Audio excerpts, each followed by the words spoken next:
السلام عليكم ورحمة الله. الحمد لله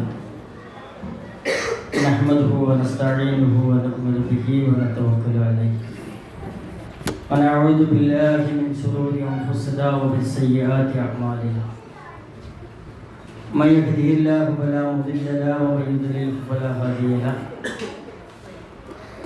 أشهد أن لا إله إلا الله وحده لا شريك له وأشهد أن محمدا عبده ورسوله أرسله بالهدى ودين الحق ليظهره على الدين كله وكفى بالله شهيدا.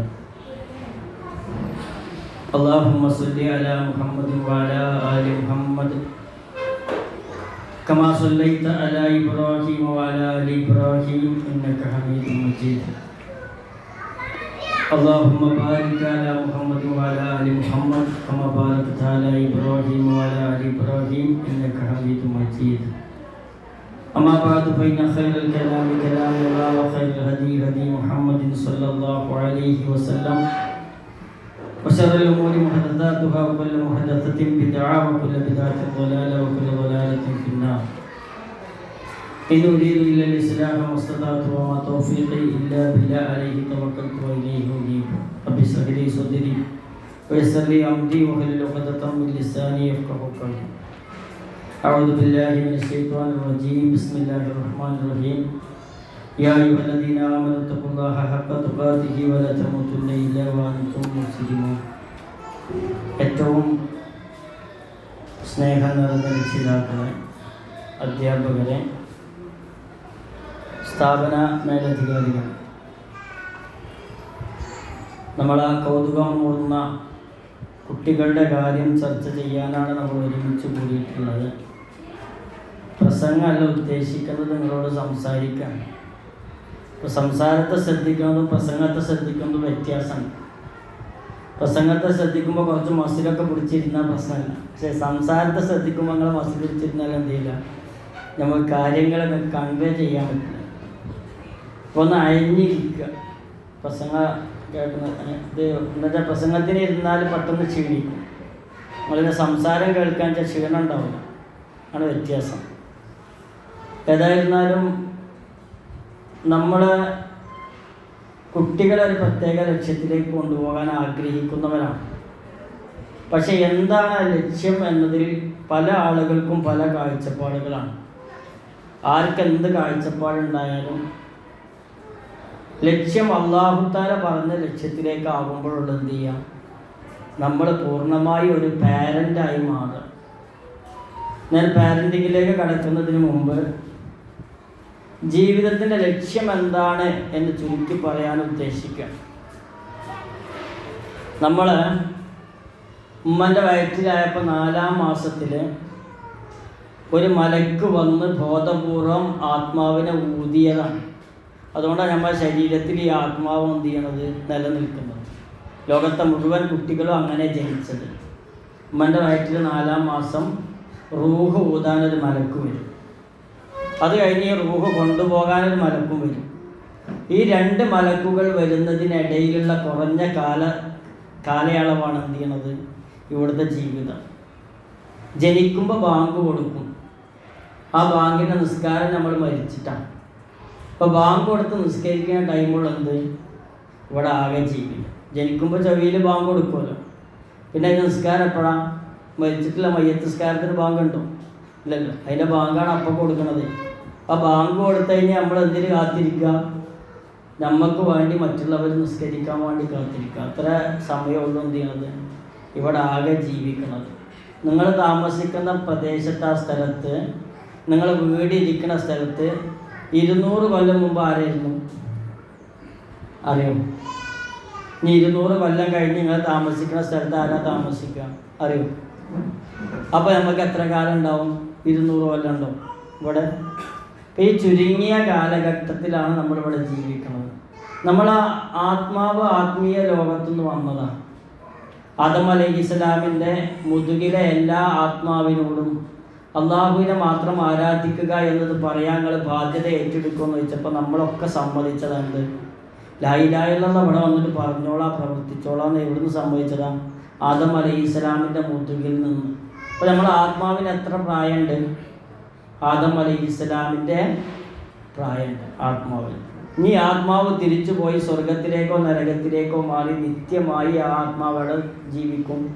ഒന്നുകിൽ സ്വർഗത്തിൽ അല്ലെങ്കിൽ നരകത്തിൽ ജീവിക്കും. അപ്പോൾ ഈ ആത്മാവ് എന്ന് പറയുന്നത് എന്താണ്? എവർലാസ്റ്റിംഗ് ആണ്. അതിവിടെ വരുന്നു, ശരീരത്തിൽ കയറുന്നു, ശരീരത്തിൽ നിന്ന് ഇറങ്ങി പോകുമ്പോൾ മരണം സംഭവിക്കുന്നു, നമുക്ക് ഇവിടുത്തൊക്കെ എന്ത് ചെയ്യുന്നു? നഷ്ടപ്പെടുന്നു. അത്രേ ഉള്ളൂ. നമുക്ക് പരിശുദ്ധമായ ഒരു ആത്മാവിനെ അള്ളാഹു ഇങ്ങോട്ട് തന്നത്. തിരിച്ചു കൊടുക്കണതോ? ഒരാൾ സ്കൂട്ടി ഓട്ടാൻ തന്നു എനിക്ക്, ഞാൻ നല്ല അതൊരു മരത്തിന് കൊണ്ടുപോയി ഇടിച്ച് ആകെ ഉരുളയാക്കി തിരിച്ചു കൊടുത്താൽ അയാൾക്ക് ഇഷ്ടമാകുമോ? ദേഷ്യമാവില്ല. അതേപോലെ പരിശുദ്ധമായ ഒരു ആത്മാവിനെ, അള്ളാഹുവിൻ്റെ ഉടമസ്ഥതയിലുള്ള ആത്മാവിനെ നമുക്ക് തന്നു. നമ്മളുള്ള തിന്മയൊക്കെ മനസ്സിലേക്ക് കുത്തി നിറച്ചിട്ട് ഈ ആത്മാവിനെ തിരിച്ചു കൊടുക്കുമ്പോൾ അള്ളാഹു എങ്ങനെ പ്രതികരിക്കും? അതാണ് പ്രശ്നം. ആത്മാവിനെ പരിശുദ്ധമായി നിലനിർത്തണമെങ്കിൽ അള്ളാഹുവിൻ്റെ റസൂൽ സല്ലല്ലാഹു അലൈഹി വസല്ലം കൊണ്ടുവന്ന ദീനിനെ പൂർണ്ണമായി സ്വീകരിക്കുന്നവർക്ക് അതിനെ നിലനിർത്താൻ പറ്റുള്ളൂ. റസൂലുള്ളാഹി സ്വല്ലല്ലാഹു അലൈഹി വസല്ലം ഇബ്നു ഉമർ റളിയല്ലാഹു അൻഹുവിൻ്റെ തോളിൽ പിടിച്ചിട്ട് പറഞ്ഞു, കുൻ ഫിദ്ദുനിയ കഅന്നക ഗരീബ വാബിറ സബീൽ. ഇവിടെ ഒരു വഴിയാത്രക്കാരനെ പോലെയാണ്, അപരിചിതനെ പോലെയാണെന്ന്. ഊട്ടിക്ക് പോകാൻ നമ്മൾ മസ്നഗുഡി താമസിച്ചു വിചാരിക്കുക. അവിടുത്തെ കട്ടിൽ നമ്മളതാണ്, അവിടുത്തെ വിരിപ്പ് നമ്മളതാണ്, അവിടെ ആ വരാന്ത നമ്മളതാണ്, ആ ലോഡ്ജ് നമ്മളതാണ്. അതേപോലെ ഈ ലോകത്ത് നമ്മളെ ശരീരമടക്കമുള്ള മുഴുവൻ വസ്തുക്കളും ആരുതല്ല, നമ്മുടേതല്ല. തൽക്കാലം ഇവിടെ ഒരു പരീക്ഷണത്തിന് വന്നപ്പോൾ ഈ പരീക്ഷാ ഹാളിലെ ചില വസ്തുക്കളാണ് ഇത്, ഈ ദുനിയാവിലെ വസ്തുക്കളൊക്കെ. രണ്ട് തരത്തിലുള്ള ലോകമുണ്ട്. ഒന്ന് വസ്തുപ്രധാനമായ ലോകം, മെറ്റീരിയൽ ബേസ്ഡ് വേൾഡ്. രണ്ട് ആത്മപ്രധാനമായ ലോകം, ആത്മാവിൻ്റെ ബേസായിട്ടുള്ള സോൾ ബേസ്ഡ് വേൾഡ്. ഇതിൽ നമ്മൾ ഏറ്റവും കൂടുതൽ ശ്രദ്ധിക്കുക മെറ്റീരിയൽ ബേസ്ഡ് വേൾഡാണ്. എൻ്റെ മുഖം എങ്ങനെ ഇരിക്കുന്നു, എൻ്റെ പർദ്ദ എങ്ങനെ ഇരിക്കുന്നു, എൻ്റെ ഷാൾ എങ്ങനെ ഇരിക്കുന്നു, എൻ്റെ വാഹനം എങ്ങനെ ഇരിക്കുന്നു, എൻ്റെ വീട് എങ്ങനെ ഇരിക്കുന്നു, എൻ്റെ നാടെങ്ങനെ ഇരിക്കുന്നു, എൻ്റെ കൂട്ടുകാരെങ്ങനെ, ഇതൊക്കെ മെറ്റീരിയൽസാണ്. മെറ്റീരിയൽസിന് എത്ര ശ്രദ്ധിച്ചിട്ടും കാര്യമില്ല. കാരണം എന്താണെന്ന് വെച്ചാൽ ലൗഹിൽ എഴുതി വെച്ചതുള്ള ആർക്ക് കിട്ടുക? എനിക്കൊരു 7 ബിരിയാണി കൂടി കഴിക്കാനുള്ള ഒരു തൗഫീഖുള്ള ഇവിടെ എന്നുണ്ടെങ്കിൽ 8ാമത്തെ ബിരിയാണി എനിക്ക് വേണ്ടിയിട്ട് ചെമ്പിലാകുന്നതിന് മുമ്പ് ഞാൻ ഖബറിലായിട്ടുണ്ടാവും. മനസ്സിലായോ? ഒരിറക്ക് വെള്ളം ഞാൻ കുടിക്കണമെങ്കിൽ ആരെ തൗഫീഖ് വേണം, ആരെഴുതി വെക്കണം. അപ്പം ഈ ലോകത്തെ എന്ത് പുരോഗതിയും നമ്മൾ നേടിയെടുക്കാൻ വേണ്ടി പരിശ്രമിക്കണം. അതിൻ്റെ ആത്യന്തികമായ റിസൾട്ട് ഇവിടുന്ന് അള്ളാഹിൻ്റെ അടുത്തുനിന്ന്. ആ ഒരു വിചാരം, ആ ഒരു വികാരം ഉണ്ടാകുമ്പോഴുള്ളൂ നമുക്ക് ഇവിടെ സമാധാനത്തോടു കൂടി ജീവിക്കാൻ പറ്റും. 3 തിന്മകളാണ് ലോകത്ത് ആദ്യം ഉണ്ടായത്. 3 തിന്മകൾ. ആ 3 തിന്മകളിൽ നിന്നും മനുഷ്യൻ രക്ഷപ്പെട്ട എല്ലാ തിന്മകളിൽ നിന്നും രക്ഷപ്പെടും. ആ 3 തിന്മകൾക്ക് ഓപ്പോസിറ്റുള്ള 3 നന്മകൾ സ്വീകരിച്ച എല്ലാ നന്മകളും നമ്മളിലേക്ക് വന്നു ചേരും. എന്താ 3 തിന്മകൾ? ഒന്നാമത്തത്, ഇബ്ലീസ് സുജൂദ് ചെയ്തില്ല. എന്തുകൊണ്ടാണ്? അഹങ്കാരം കൊണ്ട്. അപ്പോൾ ഒന്നാമതുണ്ടായ തിന്മ ഏതാ? അഹങ്കാരം. അവൻ്റെ അഹങ്കാരം അവനെ എവിടെ എത്തിച്ചു? നരകത്തിലെത്തിച്ചു. രണ്ടാമത്തെ തിന്മ ഏതാ? അത്യാഗ്രഹം. അത്യാഗ്രഹം കൊണ്ടാണ് ആദം അലൈഹിസ്സലാം പഴം തിന്നത്. അതുകൊണ്ടാണ് സ്വർഗത്തു നിന്ന് പുറത്തേക്ക് വരേണ്ടി വന്നത്. അപ്പോൾ അത്യാഗ്രഹം ഉണ്ടായാലും നാശം ഉണ്ടാവും. മൂന്നാമത്തതാണ് അസൂയ. കാബീലിനെ കൊല്ലാൻ കാരണമായ തിന്മ ഏതാ? അസൂയ. ഈ 3 നമുക്കുണ്ടോ, നമ്മൾ ഒരു കാലത്തും സമാധാനത്തോടു കൂടി ജീവിക്കില്ല. അഹങ്കാരത്തിൻ്റെ ഓപ്പോസിറ്റാണ് എന്ത്? തവാളു, വിനയം. വിനയം വേണം. എങ്ങനെ വിനയം ഉണ്ടാക്കുക? വിനയത്തിനുള്ള ഒരു ചിന്ത ഞാൻ പറഞ്ഞുതരാം. നമ്മുടെ ജീവിതത്തിലെ മുഴുവൻ ഗുണങ്ങളും വമാബിക്കും മിൻ നിഅമത്തിൻ ഫമിനല്ലാഹ്. എന്ത് അനുഗ്രഹമുണ്ടോ ആര് തന്നതാണ്? അള്ളാഹു തന്നതാണ്. ഏത് അനുഗ്രഹത്തെ ഏത് സമയത്ത് പിൻവലിക്കാനും അധികാരമുള്ളവനും അവകാശമുള്ളവനുമാണ് ആര്? അള്ളാഹു.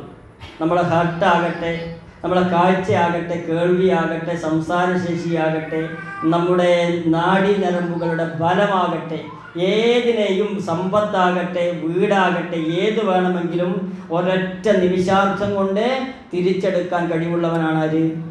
അള്ളാഹു. നമ്മൾ മുസ്ലിങ്ങളായത് എന്തുകൊണ്ടാണ്? അള്ളാഹുവിൻ്റെ അനുഗ്രഹം കൊണ്ട് മാത്രം. അല്ലാതെ ഒരിക്കലും നമ്മളെ പവർ കൊണ്ടല്ല. ആണോ? നമ്മളെ കഴിവുകൊണ്ടാണോ? നിങ്ങൾ കുട്ടീനെ അത്ഭുതത്തിൽ ചേർത്തിട്ട് നിങ്ങളെ ബുദ്ധി കൊണ്ടല്ല. മറിച്ച് ആ കുട്ടി ഇവിടെ പഠിക്കണം എന്ന് ലൗഹിൽ എഴുതി വെച്ചോണം. ആരാ എഴുതി വെച്ചത്? അള്ളാഹു സുബ്ഹാനഹു വ തആല. അപ്പോൾ നമ്മളെ കുട്ടി ഇവിടെ പഠിക്കാനുള്ള കാരണം എന്താ? അള്ളാഹു തആല നിശ്ചയിച്ചത്. നിങ്ങൾ ഇവിടെ വന്നിരിക്കാനുള്ള കാരണം എന്താ? അള്ളാഹു നിശ്ചയിച്ചത്. ഞാൻ നിങ്ങളോട് സംസാരിക്കാനുള്ള കാരണം എന്താ? ഇപ്പം മുഴുവൻ നന്മകളുടെയും കാരണക്കാരനാരാ? അള്ളാഹു. പിന്നെ നമുക്ക് എന്താ ഉള്ളത്? നമുക്ക് അഹങ്കരിക്കാൻ എന്താ ഉള്ളത്? നമ്മൾ അഹങ്കരിക്കുന്ന ഏതൊരു കാര്യം എടുത്ത് നോക്കിയാലും അതിൻ്റെ പൂർണ്ണ ഉടമസ്ഥത ആർക്കായിരിക്കും? അള്ളാഹുവിനായിരിക്കും. അതുകൊണ്ട് വിനയത്തെ വിട്ട് മുന്നോട്ട് പോകുന്ന ഒരാൾക്കും നന്ദാൻ പറ്റില്ല. അൽ കിബ്രു റിദാഇ, എൻ്റെ തട്ടമാണ് അഹങ്കാരം. ആ തട്ടമെടുത്തൊരിക്കലും ധരിക്കരുത് എന്ന് ആര് പറഞ്ഞിട്ടുണ്ട്? അല്ലാഹു തആല പറഞ്ഞതായി ഖുദ്സിയായ ഹദീസിലൂടെ റസൂലുള്ളാഹി സ്വല്ലല്ലാഹു അലൈഹി വസല്ലം അറിയിച്ചു. രണ്ടാമത്തെ അത്യാഗ്രഹം ഉണ്ടായാൽ എന്ത്? അതിയായ ആഗ്രഹത്തിനാണെന്ന് പറയാം, അത്യാഗ്രഹം എന്ന് പറയാം. എന്തും ആഗ്രഹിക്കാം, പക്ഷെ തൗഫീഖ് ഉണ്ടെങ്കിൽ ലഭിക്കും, തൗഫീഖ് ഇല്ലെങ്കിൽ എന്തില്ല, ലഭിക്കൂല. ആഗ്രഹത്തിലേക്ക് നമുക്ക് എന്ത് ചെയ്യാം? മുന്നോട്ട് പോവുകയും ചെയ്യും. അതിന് പകരം എന്താണ് അതിൻ്റെ പകരം വെക്കേണ്ടത്? സംതൃപ്തിയാണ്. ജീവിതത്തിൽ കിട്ടിയ കാര്യങ്ങളെ കൊണ്ട് സംതൃപ്തി ഉണ്ടാകും. അള്ളാഹുവിൻ്റെ റസൂൽ സല്ലല്ലാഹു അലൈഹി വസല്ലമിൻ്റെ ഉമ്മക്ക് ദീന് കിട്ടിയില്ല, ഉപ്പക്ക് കിട്ടിയില്ല, മൂത്താപ്പക്ക് കിട്ടിയില്ല, വല്ലിപ്പക്ക് കിട്ടിയില്ല. അവർക്ക് 4 പേർക്കും കൊടുക്കാത്ത ദീനാണ് ആർക്ക് തന്നത്? എനിക്ക് തന്നത്, നിങ്ങൾക്ക് തന്നത്. ചില്ലറ അനുഗ്രഹം. ദീനുണ്ടെങ്കിൽ അള്ളാഹുവിൻ്റെ റസൂൽ സല്ലല്ലാഹു അലൈഹി വസല്ലമിൻ്റെ ശഫാഅത്ത് കിട്ടും. എവിടുന്ന്? പരലോകത്തു നിന്ന്. സിറാത്തിൻ്റെ പാലത്തിലൂടെ പോകാൻ പറ്റും. ഒരു നന്മ ചെയ്താൽ അത് മീസാനിൽ കാണും, ദീനുള്ളവന്. ഒരു നന്മ ചെയ്താൽ അത് കിതാബിൽ കാണും, അവന് അറസിൻ്റെ തണൽ കിട്ടും. എത്ര അധികം ഫേവറാണ്. നാളെ പരലോകത്തെ റഹ്മത്ത് കിട്ടണമെങ്കിൽ, പരലോകത്തെ കാരുണ്യം കിട്ടണമെങ്കിൽ ദീൻ ഉണ്ടായേ തീരും. ആ ദീന് അല്ലാഹു തആല ആർക്ക് തന്നു? നമുക്ക് തന്നു. സംതൃപ്തി വേണം. ഞാൻ നിങ്ങളോട് ചോദിക്കുകയാണ്, നിങ്ങളെ തല ഞാനൊരു 50 ലക്ഷം കോടിക്ക് ചോദിച്ചാൽ തരാൻ പറ്റുമായിരിക്കും? തല അറുത്തെടുക്കും 50 ലക്ഷം കോടിയുടെ ബാഗാണ് വെച്ചത്, പറ്റും? അപ്പോൾ നമ്മളെ തല എത്ര അനുഗ്രഹം? 50 ലക്ഷം കോടിൻ്റെ അനുഗ്രഹം. നമ്മളെ വയസ്സായിട്ട് 365 × 50 ലക്ഷം കോടി കൂട്ടിയാൽ എത്ര കിട്ടി നമുക്ക്? 62 ലക്ഷം തന്നിട്ട് ഒരാൾ കച്ചവടം തുടങ്ങിക്കോ, മുതലും വേണ്ട പലിശയും വേണ്ട, ഈ ജീവിക്കുന്നത് കണ്ടാൽ മതി എന്ന് പറഞ്ഞാൽ അയാൾ കടയിലേക്ക് കയറി വരുമ്പോൾ നമ്മളെങ്ങനെ സ്വീകരിക്കുക? അയാൾ കടയിൽ നിന്ന് എന്തെങ്കിലും എടുത്തു കൊണ്ടുപോയാൽ നമ്മളെന്താ പറയാം? എന്തെങ്കിലും പറയൂ? ഈ ജീവിതം തന്ന അള്ളാഹുവിന് നമ്മളെ ജീവനും നമ്മളെ മുഴുവൻ അനുഗ്രഹങ്ങളും അള്ളാഹുവിനെ സമർപ്പിക്കാൻ ആർക്ക് കഴിയണം? നമുക്ക് കഴിയണം. അതാണ് സംതൃപ്തി. കിട്ടിയത് അധികമാണെന്ന് വിചാരിക്കുക, അപ്പോൾ ആഹ്ലാദം ഉണ്ടാവും, സന്തോഷം ഉണ്ടാവും. റോൾസ് റോയ്സിൽ ഒരാൾ വന്നിറങ്ങുക, നെഞ്ച് വിരിച്ചിട്ടാ, നെഞ്ച് ചുരുങ്ങിയിട്ടാ ഇറങ്ങുക. റോൾസ് റോയ്സിൽ ഇറങ്ങുമ്പോൾ നെഞ്ച് വിരിച്ചിട്ട്, അല്ലേ? നമുക്ക് അത് തന്നുകൂടും ഇത് തന്നുകൂടും എന്ന് പറയുമ്പോൾ നമ്മളെ മനസ്സ് ഇങ്ങനെ വിശാലായി വരും. ഇത് രാവിലെ നീക്കും, നമുക്ക് കിട്ടാത്ത 3 കാര്യം ആലോചിക്കും, എന്നിട്ട് ബാറ്ററി പറ്റ ലോ ആകും, എന്നിട്ട് അന്ന് വാടി തളർന്ന് ജീവിക്കും. പിറ്റേ ദിവസം സുന്നത്തിന് രാവിലെ നീച്ചിട്ട് 3 കിട്ടാത്തത് ആലോചിക്കും. അന്നും അങ്ങനെ തന്നെ, ഞായറാഴ്ച അങ്ങനെ തന്നെ, തിങ്കളാഴ്ച അങ്ങനെ തന്നെ, ചൊവ്വാഴ്ച അങ്ങനെ തന്നെ, ബുധനാഴ്ച. പിന്നെ എന്നാ നമുക്ക് സന്തോഷം ഉണ്ടാകാം? കിട്ടിയിൽ സന്തോഷിക്കാൻ എത്ര ഇരിക്കുന്നു? മക്കളില്ലാത്ത ആളുകളെ കണ്ടിട്ടില്ലേ? നിങ്ങൾക്ക് മക്കളില്ലെങ്കിൽ നിങ്ങൾക്ക് ഇവിടെ വന്നിരിക്കാൻ പറ്റുമോ? ഇളയമ്മയായിട്ടും മൂത്തമ്മയായിട്ടും അമ്മായിയായിട്ടും വന്നിരിക്കേണ്ടത്, അല്ലാതെ ഉമ്മയായിട്ട് വന്നിരിക്കാൻ പറ്റുമോ? ഒരു ജീവൻ നമ്മളെ ശരീരത്തിൽ ഉണ്ടാവുക, അത് പ്രസവിക്കുക, എന്നിട്ട് അതിനെ നോക്കുക, ആ കുട്ടികളിൽ അഭിമാനിക്കുക എന്നുള്ളതൊക്കെ അള്ളാഹു തന്ന മഹാനുഗ്രഹമാണ്. ആ അനുഗ്രഹത്തിൽ നമ്മൾ ഓരോ ഇഞ്ചും ഓരോ സെക്കൻഡും നന്ദി പറയുമ്പോഴാണ് എന്ത് ചെയ്യല്ല, ഇൻ ശകർത്തും ലഅസീദന്നക്കും. നന്ദി പറഞ്ഞവൻ അള്ളാഹു വർദ്ധിപ്പിച്ചു കൊടുക്കും, നന്ദി പറയാത്തവനെ അള്ളാഹു ശിക്ഷിക്കുകയും ചെയ്യും. നമുക്ക് കിട്ടിയതിന് മുഴുവൻ നന്ദി പറയാൻ നമ്മൾ ബാധ്യസ്ഥരാണ്. ഇനിയോ 3-ാമത്തെ കാര്യം അസൂയ. മറ്റുള്ളവരോട് അസൂയ ഉണ്ടാവും. അപ്പോൾ ഈ അസൂയ ഉണ്ടാവുമ്പോഴാണ് പരദൂഷണം, ഏഷണി, എല്ലാ കുനിഷ്ടും കുന്നായ്മയും മുഴുവൻ വരുന്നത് എന്തെന്നാ? ശത്രുതയും വരുന്നത് അസൂയയിൽ നിന്നാണ്. അതിന് പകരം എന്താ വേണ്ടത്? അന്നസീഹത്ത്, ഗുണകാംക്ഷമാണ്. എല്ലാവർക്കും ഗുണം പ്രതീക്ഷിക്കുക. നമുക്ക് 1 തട്ട് വീടാണ്, മറ്റൊന്ന് 2 തട്ട് വീടുണ്ടെങ്കിൽ അതിൽ അസൂയ ഇല്ലാതിരിക്കണമെങ്കിൽ എന്ത് ചെയ്യണം? അവന് 2 തട്ട് വീടുണ്ട്, നീ ഈ വീടിന് എന്തെങ്കിലും പറ്റിയാൽ അവിടെ പോയി താമസിക്കാൻ വിചാരിക്കുക. അവന് കൂടുതൽ പൈസ ഉണ്ട്, ലേശം കടം മേടിക്കാൻ വിചാരിക്കുക. അവനോട് വലിയ കാറുണ്ട്, ഹോസ്പിറ്റൽ കേസ് വന്ന് അവനോട് സഹായം ചോദിക്കുക, കാറ് പോകാലോ എന്ന് വിചാരിക്കുക. അപ്പോൾ എന്ത് ചെയ്യും? ആരോടും ഒരു ദേഷ്യം ഉണ്ടാവില്ല. മനസ്സിലായോ? നമ്മളത് എടുത്തിട്ടല്ല ആർക്ക് കൊടുത്തത്? അയൽപ്പക്കക്കാരന് കൊടുത്ത്. നമ്മളത് എടുത്തിട്ടല്ല നാട്ടിലത്തെ മുതലാളിക്ക് കൊടുത്തത്. അവർ കൊടുത്തു എന്ന് എഴുതിയിട്ട് നമ്മളത് കുറഞ്ഞതല്ല. മനസ്സിലായോ? അങ്ങനെ വിചാരിക്കുമ്പോൾ എന്ത് ചെയ്യുക, ഒരു കുട്ടി നല്ലോണം പഠിച്ച് ഇവിടുന്ന് ഖത്തമുൽ ഖുർആൻ പൂർത്തിയാക്കി നമ്മൾ ആ ഗ്രേഡത്തെ നമ്മളെ കുട്ടി അത് പൂർത്തിയാക്കിയിട്ടില്ലെങ്കിൽ ആ കുട്ടിനെയും നമ്മളെ കുട്ടിനെയും താരതമ്യം ചെയ്യും. അത് അസൂയയിൽ നിന്നുണ്ടാകുന്ന കാര്യം താരതമ്യം ചെയ്യുന്ന രക്ഷിതാക്കൾ നമ്മളെടുത്ത് വരുമ്പോൾ നമ്മൾ പറയലെന്താ അറിയും, നിങ്ങളെ കൂടെ പഠിച്ചാൽ ഡോക്ടറായിട്ടില്ലേ, എൻജിനീയർ ആയിട്ടില്ലേ, നിങ്ങളെ കൂടെ പഠിച്ചാൽ കളക്ടറായിട്ടില്ലേ, നിങ്ങളായില്ലല്ലോ, എന്തുകൊണ്ടാണ് നിങ്ങൾ അവരെ താരതമ്യം ചെയ്ത് നോക്കട്ടെ, നിങ്ങൾക്ക് വിഷമം വരുമെന്ന് അറിയാലോ എന്നറിയാം.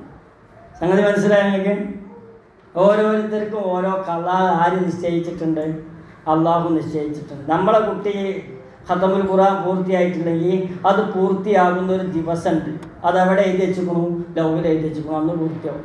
ഈ കുട്ടികളതൊക്കെ നേരത്തെ എഴുതി വെച്ചതുകൊണ്ട് ഈ കുട്ടികളത് പൂർത്തിയായി. നമ്മളെ കുട്ടികളത് വൈകി എഴുതി വെച്ചതുകൊണ്ട് അന്ന് പൂർത്തിയാവും. മനസ്സിലായോ?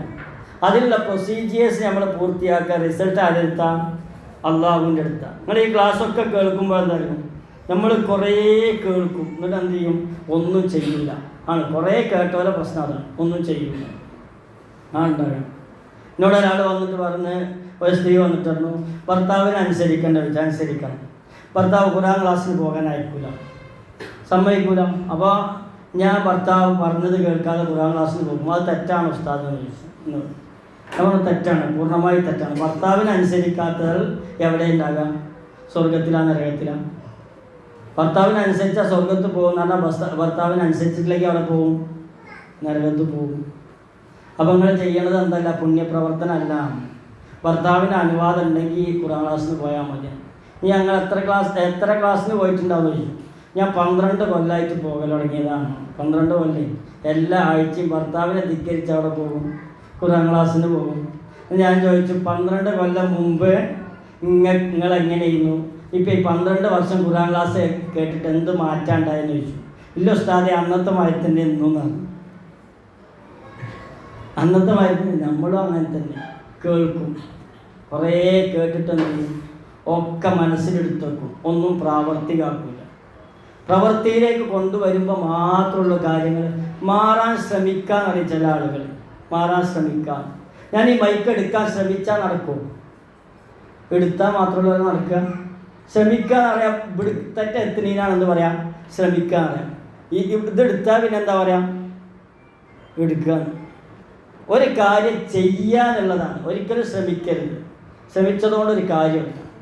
അല്ലെങ്കിൽ പരിശ്രമിക്കണം, പരമാവധി ശ്രമിക്കണതിനാണെന്ന് പറയാം, പരിശ്രമിക്കുക.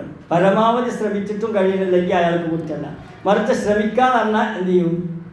ശ്രമിക്കൽ നടക്കൂല. കാരണം ശ്രമിക്കൽ എന്ന് പറയുന്നത് അത് ചെയ്യണീൻ്റെ തൊട്ട് മുമ്പ് വരെ എന്തിനാണ് എന്ത് ചെയ്യുക? ശ്രമിക്കുക. ചെയ്ത് കഴിഞ്ഞാൽ പിന്നെ ചെയ്യാന്നാണ് പറയാം. അതായത് നമ്മൾ പാരൻറ്റിങ്ങിൻ്റെ ഇതിലേക്ക് വരുമ്പോൾ നമ്മൾ തത്വങ്ങൾ പറയുന്നതിന് പകരം അത് സ്വീകരിക്കുക എന്നതിലേക്ക് നമ്മൾ എന്ത് ചെയ്യണം? എത്തണം. ഒന്ന് എഴുന്നേറ്റിക്കാൻ പറ്റും, ഒന്ന് എഴുന്നേറ്റ് പറ്റും. കുറേ നേരമായി ഇരിക്കൽ തുടങ്ങിയിട്ട്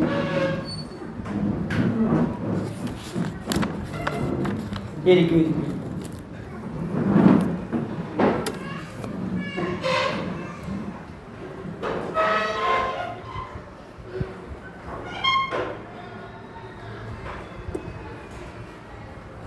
പിന്നെ ഏകദേശം ഒരു 7500 കേസ് ഞാൻ ചെയ്തിട്ടുണ്ട്. മൊത്തം കൗൺസിലിങ്ങിൻ്റെ പണി ഉച്ചതിരിഞ്ഞിട്ടാണ് ഇരിക്കും.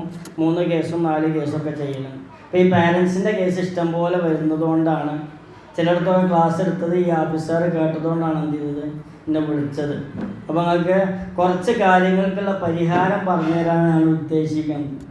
ഒന്ന് എന്താണെന്ന് വെച്ചാൽ, മാറേണ്ടത് എവിടെയെന്ന് വെച്ചാൽ നമ്മളാണ്. ഫസ്റ്റ് മാറേണ്ടത് ആരാണ്? നമ്മളാണ്. ഈ 6 വയസ്സ് വരെ മോൾഡിങ് ടൈമാണ്. മോൾഡിങ് ടൈം അഥവാ നമ്മൾ ഈ ഗ്ലാസ് അതേപോലെ ഇരുമ്പിൻ്റെ ഒക്കെ വസ്തുക്കൾ ഉണ്ടാക്കണമെങ്കിൽ ഉരുക്കിയിട്ട് അതിലൊരു അച്ചുണ്ട്, അതിലേക്ക് ഒഴിക്കുക ചെയ്യാം. ഈ അച്ചിലേക്ക് ഒഴിക്കുന്ന പ്രായമാണ് ഏത്?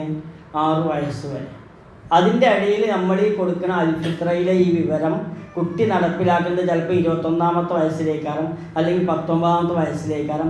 ചിലപ്പോൾ എന്ത് ചെയ്യും, ഈ ഒരു പ്രായം കഴിഞ്ഞ് സ്കൂളിൽ പറഞ്ഞയച്ചാൽ അൽഫിത്രയിലാണ് പഠിച്ചിരുന്നു, കുറേ ക്യാഷ് ചിലവാക്കി, ഇപ്പോൾ അതിൻ്റെ അടുത്ത് ഒന്നുമില്ല ഉണ്ടാവും. എപ്പോൾ നമ്മളെപ്പോലെ ഇഖ്ലാസും ഈമാനും വരുമ്പോൾ എന്ത് ചെയ്യും, അത് വീണ്ടും റീബാക്ക് ചെയ്തെടുക്കേണ്ടി പറ്റും, ഉപയോഗിക്കാൻ പറ്റും. നമ്മൾ കൃത്യമായിട്ട് മനസ്സിലാക്കേണ്ട ഒരു സംഗതിയാണ്. ഇപ്പോൾ ഒന്നാമത്തത് 6 വയസ്സ് വരെ മോൾഡിങ് ടൈം, അഥവാ മോൾഡ് ചെയ്യപ്പെടുകയാണ്.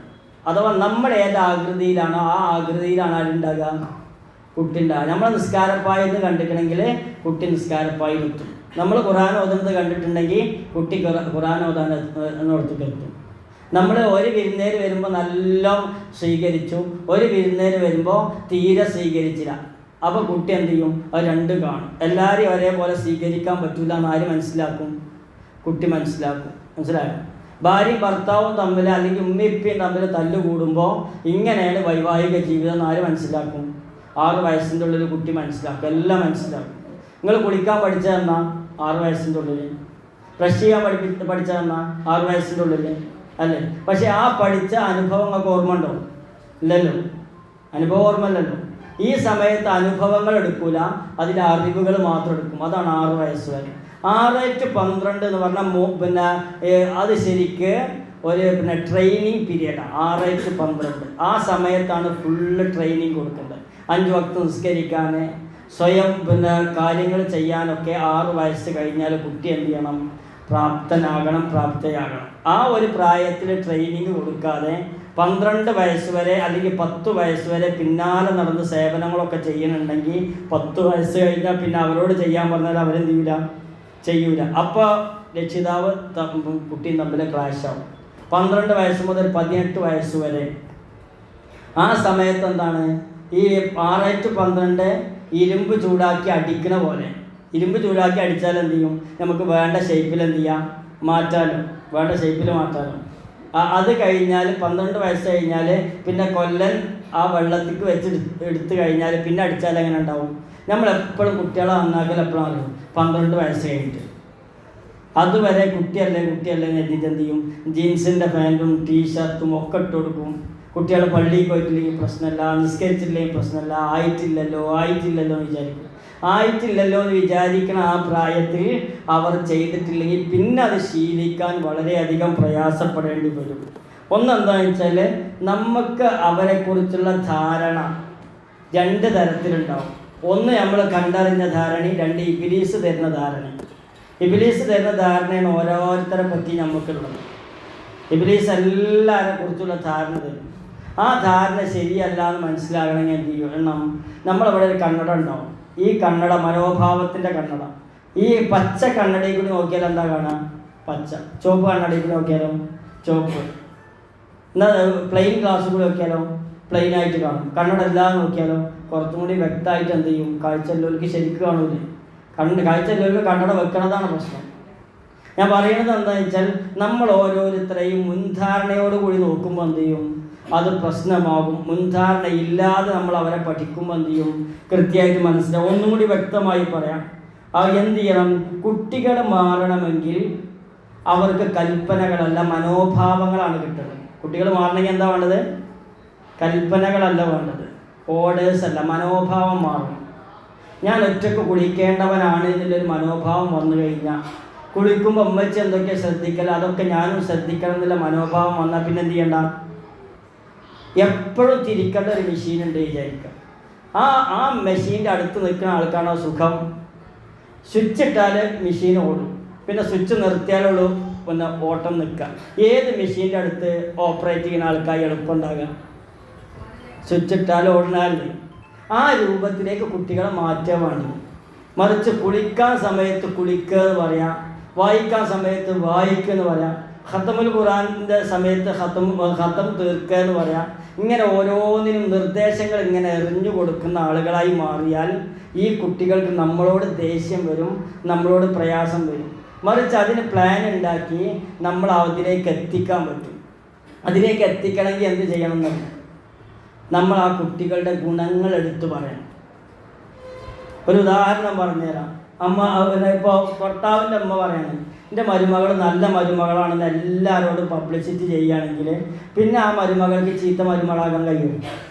ആലോചിച്ച് നോക്കി. പിന്നെ ആ മരുമകൾ ചീത്ത മരുമകളാകും. ഒന്ന് ആലോചിച്ച് നോക്കി. എൻ്റെ മകൻ നല്ല മകനാണെന്ന് എല്ലാവരോടും പറയുന്നൊരു വാപ്പ, ആ വാപ്പാൻ്റെ മകൻ ചീത്തയാകാൻ പറ്റും. അതാണ് വിശ്വാസം. അപ്പോൾ നിൻ്റെ മരുമകൾ ഒന്നിനും പറ്റില്ല, അവൾക്ക് ഇനിയും ദോഷമുണ്ടെന്നാണ്. ഒരാൾക്ക് 97 ഗുണം ഉണ്ടാവും, 3 ദോഷം ഉണ്ടാവും. ഈ 3 ദോഷങ്ങളെ വലുതായി കാണും, 97 ഗുണങ്ങളെ ഒന്നുമല്ലാതെ ആവും ചെയ്താൽ എന്താണ്? അവിടെയാണ് പ്രശ്നം. കുട്ടികൾ വളരെയധികം ത്യാഗം സഹിക്കുന്നുണ്ട്. നിങ്ങളൊന്ന് ഈ പ്രായത്തിൽ അൽഫിത്ര പഠിച്ചോലല്ലോ, അൽഫിത്രയിലൊന്ന് വന്ന് ഇരുന്ന് നോക്കണം. നിങ്ങൾക്ക് ഈ കുട്ടികളെ ബുദ്ധിമുട്ടും പ്രയാസം അറിയണമെങ്കിൽ പെർമിഷൻ ചോദിക്കപ്പെടെ, എന്നിട്ട് രാവിലെ ബാഗ് എടുത്ത് വരിക, വൈകുന്നേരം ആ പോണത് വരെ നിങ്ങളൊന്ന് ഇരുന്ന് നോക്കണം. ടീച്ചറെ സഹിക്കണം, അടുത്തിരിക്കണ കുട്ടീനെ സഹിക്കണം, മനസ്സിലായോ? വിശപ്പ് സഹിക്കണം, എന്തൊക്കെ സഹിക്കണം എന്നറിയാം. ഇതൊക്കെ സഹിച്ച് വീട്ടിൽ വന്നാലോ നമ്മളീ സഹിക്കണം. ഇവിടുത്തെ ഒക്കെ സഹിക്കാം, അവിടുത്തെ ഈ കാലത്ത് ചിലപ്പോൾ കുട്ടിയൊക്കെ സഹിക്കാൻ പറ്റാതെ. ആലോചിച്ച് നോക്കി നിങ്ങൾ. എന്നിട്ട് 2 രക്ഷിതാക്കൾ വന്നു, അവർ കുട്ടി ശരിയില്ല എന്ന്. ഞാൻ 2 ആളോട് കണ്ണടക്കാൻ പറഞ്ഞു. 2 ആളും കണ്ണടച്ചു. കുട്ടി ശരിയായ കാര്യമല്ല ചെയ്യണമെന്നുണ്ടെങ്കിൽ നിങ്ങളെങ്ങനെ പ്രതികരിക്കലെന്ന് ചോദിച്ചു. അതൊന്ന് മനസ്സിൽ കാണുന്നതാണ്. കുട്ടി ശരിയായ കാര്യമല്ല ചെയ്യൽ, അപ്പം നിങ്ങളെങ്ങനെ പ്രതികരിക്കലെന്ന് ചോദിച്ചു. അവരിങ്ങനെ കണ്ണടച്ചിട്ട് അടച്ച കണ്ണിന്ന് 2 ആളെ കണ്ണിന്ന് കണ്ണുനീരിങ്ങനെ വരുന്നുണ്ട്. അപ്പോൾ എന്തിനൊക്കെ അറിയുന്നു ചോദിച്ചു. അവനോട് ഞങ്ങൾ അങ്ങനത്തെ സമയങ്ങളിൽ വളരെ മോശമായിട്ടാണ് പെരുമാറുന്നതാണ്. അപ്പോൾ ഞാൻ അതിൻ്റെ അടിയിൽ പറഞ്ഞു, നിങ്ങൾ അവനോട് പെരുമാറുന്ന അതേ സംഗതി നിങ്ങളെ പാരൻസ് ആ പ്രായത്തിൽ നിങ്ങളോട് പെരുമാറിയാൽ എന്താ ഉണ്ടാവുക എന്നും കൂടി ആലോചിക്കുന്നതാണ്. മനസ്സിലായി? നമ്മുടെ സ്വഭാവം പറ്റ മോശമാണ്. എപ്പോൾ അറിയും? വേറെല്ലാം നന്നാക്കുമ്പോൾ. ഒരാൾ വന്നു ചോദിച്ചു, ഭാര്യ നന്നാക്കണം എന്താ ചെയ്യേണ്ടതെന്ന് ചോദിച്ചു. ഞാൻ പറഞ്ഞു, ഭാര്യനെ നന്നാക്കൽ നിർത്തിയാൽ മതിയാണ്. നിങ്ങൾ നന്നാവും, ഭാര്യ നന്നാവും. കാരണം ഭാര്യനെ നന്നാക്കുമ്പോൾ മാത്രം നിങ്ങൾക്ക് മോശം സ്വഭാവം, അല്ലാത്തുമ്പോഴൊക്കെ നല്ല സ്വഭാവമാണെന്നാണ്. അല്ലേന്ന് വെച്ചു. അത് ശരിയാണെന്ന്. നമ്മൾ ഭർത്താവിനെ നന്നാക്കുമ്പോൾ മാത്രമല്ല നമുക്ക് മോശം സ്വഭാവം. മേക്സിക്കാരനോട് നല്ല സ്വഭാവം, പച്ചക്കറിക്കാരനോട് നല്ല സ്വഭാവം, അയലോകക്കാരനോട് നല്ല സ്വഭാവം, പാലുകാരനോട് നല്ല സ്വഭാവം, ഭർത്താവിനോട് മോശം സ്വഭാവം. എങ്ങനെയാണ് നന്നാവുക? ആരോട് മോശം സ്വഭാവം എടുത്തോ അയാൾ നമ്മൾ അനുസരിക്കൽ നിർത്തും. ഒന്ന് ആലോചിച്ചോക്കാണ്. ഈ ഭർത്താവിനോട് 2 കാര്യങ്ങൾ എപ്പോഴും പറയലുണ്ട് നിങ്ങൾ, അത് നടക്കലുമില്ല. കാരണം നിരന്തരം പറയുന്ന കാര്യം ഒരാൾക്ക് ചെയ്യാൻ പറ്റില്ല. ഭർത്താവ് നിങ്ങളോട് പറയലുണ്ട് 2 കാര്യങ്ങൾ, അതും നടക്കലില്ല. മനസ്സിലായി? എന്നിട്ട് ആകെ തർക്കം ഈ 4 കാര്യത്തുമേ. ആ 4 കാര്യം അജണ്ടയിൽ നിന്നാണ് വിട്ട് കഴിഞ്ഞാൽ എന്ത് ചെയ്യും? ഭർത്താവിന് 97 ഗുണം ഉണ്ടാവും. ഭർത്താവിനോട് ആർക്കെങ്കിലും തല്ല് കൂടുതൽ ഉണ്ടെങ്കിൽ അവർ ഈ 97 ഗുണം ലിസ്റ്റ് ചെയ്യുക. എന്നിട്ട് 10-21 ദിവസം ആ ഗുണങ്ങളോ നോക്കിയാൽ മതി. 97 ഗുണങ്ങളിങ്ങനെ നോക്കിയിരിക്കുക. എന്നിട്ട് ലീസ്റ്റ് കാണാതെ പഠിക്കുക. എന്നിട്ട് ഭർത്താവിനെ കാണുമ്പോൾ അതിങ്ങനെ നോക്കിയാലേ എൻ്റെ ഭർത്താവ് എത്ര നല്ല ആളാണ് വിചാരിക്കുക. കുട്ടികളുടെ കാര്യത്തിൽ അങ്ങനെയാണ്. നമുക്ക് ദേഷ്യം വരുന്നുണ്ടെങ്കിൽ വല്ല ഗുണങ്ങൾ ആലോചിക്കുക. ഞാൻ പറയുന്നത് ഇവർ വളരെ ത്യാഗം സഹിച്ചിട്ടാണ് ഈ അൽഫിത്രയിലൊക്കെ കുട്ടികൾ പഠിക്കണത്. അവരുടെ ത്യാഗത്തിന് നമ്മൾ ഒരു ഉപ്പിൻ്റെ വില പോലും കൊടുക്കില്ല. ചില സമയത്ത് നമുക്കൊരു ടാർഗറ്റ് ഉണ്ടാവും. ആ ടാർഗറ്റ് അച്ചീവ് ചെയ്യാൻ മാത്രമേ നമുക്കുണ്ടാകും. അതിന് ക്രൂരമായി എന്ത് ചെയ്താലും വേണ്ടിയില്ല, അവിടേക്കാണ് എത്തിയാൽ മതി.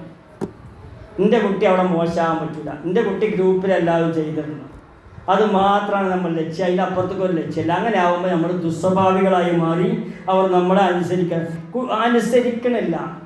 അതൊരു വലിയ പ്രശ്നമല്ല. കുട്ടി അനുസരിക്കണില്ല. ആരെ കുഴപ്പം? എൻ്റെ കുട്ടികളുടെ ഭാര്യ പറഞ്ഞാൽ അനുസരിക്കില്ല, ഞാൻ പറഞ്ഞാൽ അനുസരിക്കും. അപ്പോൾ ആരെ കുഴപ്പം? കുട്ടികളെ കുഴപ്പമാണോ, ഭാര്യൻ്റെ കുഴപ്പമാണോ, എൻ്റെ കുഴപ്പമാണോ? ആരെ കുഴപ്പം? ഭാര്യൻ്റെ കുഴപ്പം. അപ്പോൾ നമ്മൾ അനുസരിക്കണില്ലെങ്കിൽ ആരെ കുഴപ്പം? ആരെ കുഴപ്പം? നമ്മളെ കുഴപ്പം. ശൈലി ശരിയില്ല. നിങ്ങൾ കുട്ടികളോട് പറയുന്ന അതേ ശൈലിയിൽ നിങ്ങളെ ഭർത്താവോ അമ്മോശനോ അല്ലെങ്കിൽ അമ്മായിമ്മ ആരെങ്കിലും നമ്മളോട് അതേ ശൈലിയിലൊരു കാര്യം പറഞ്ഞാൽ പോയി പണി വെക്കാൻ പറയും.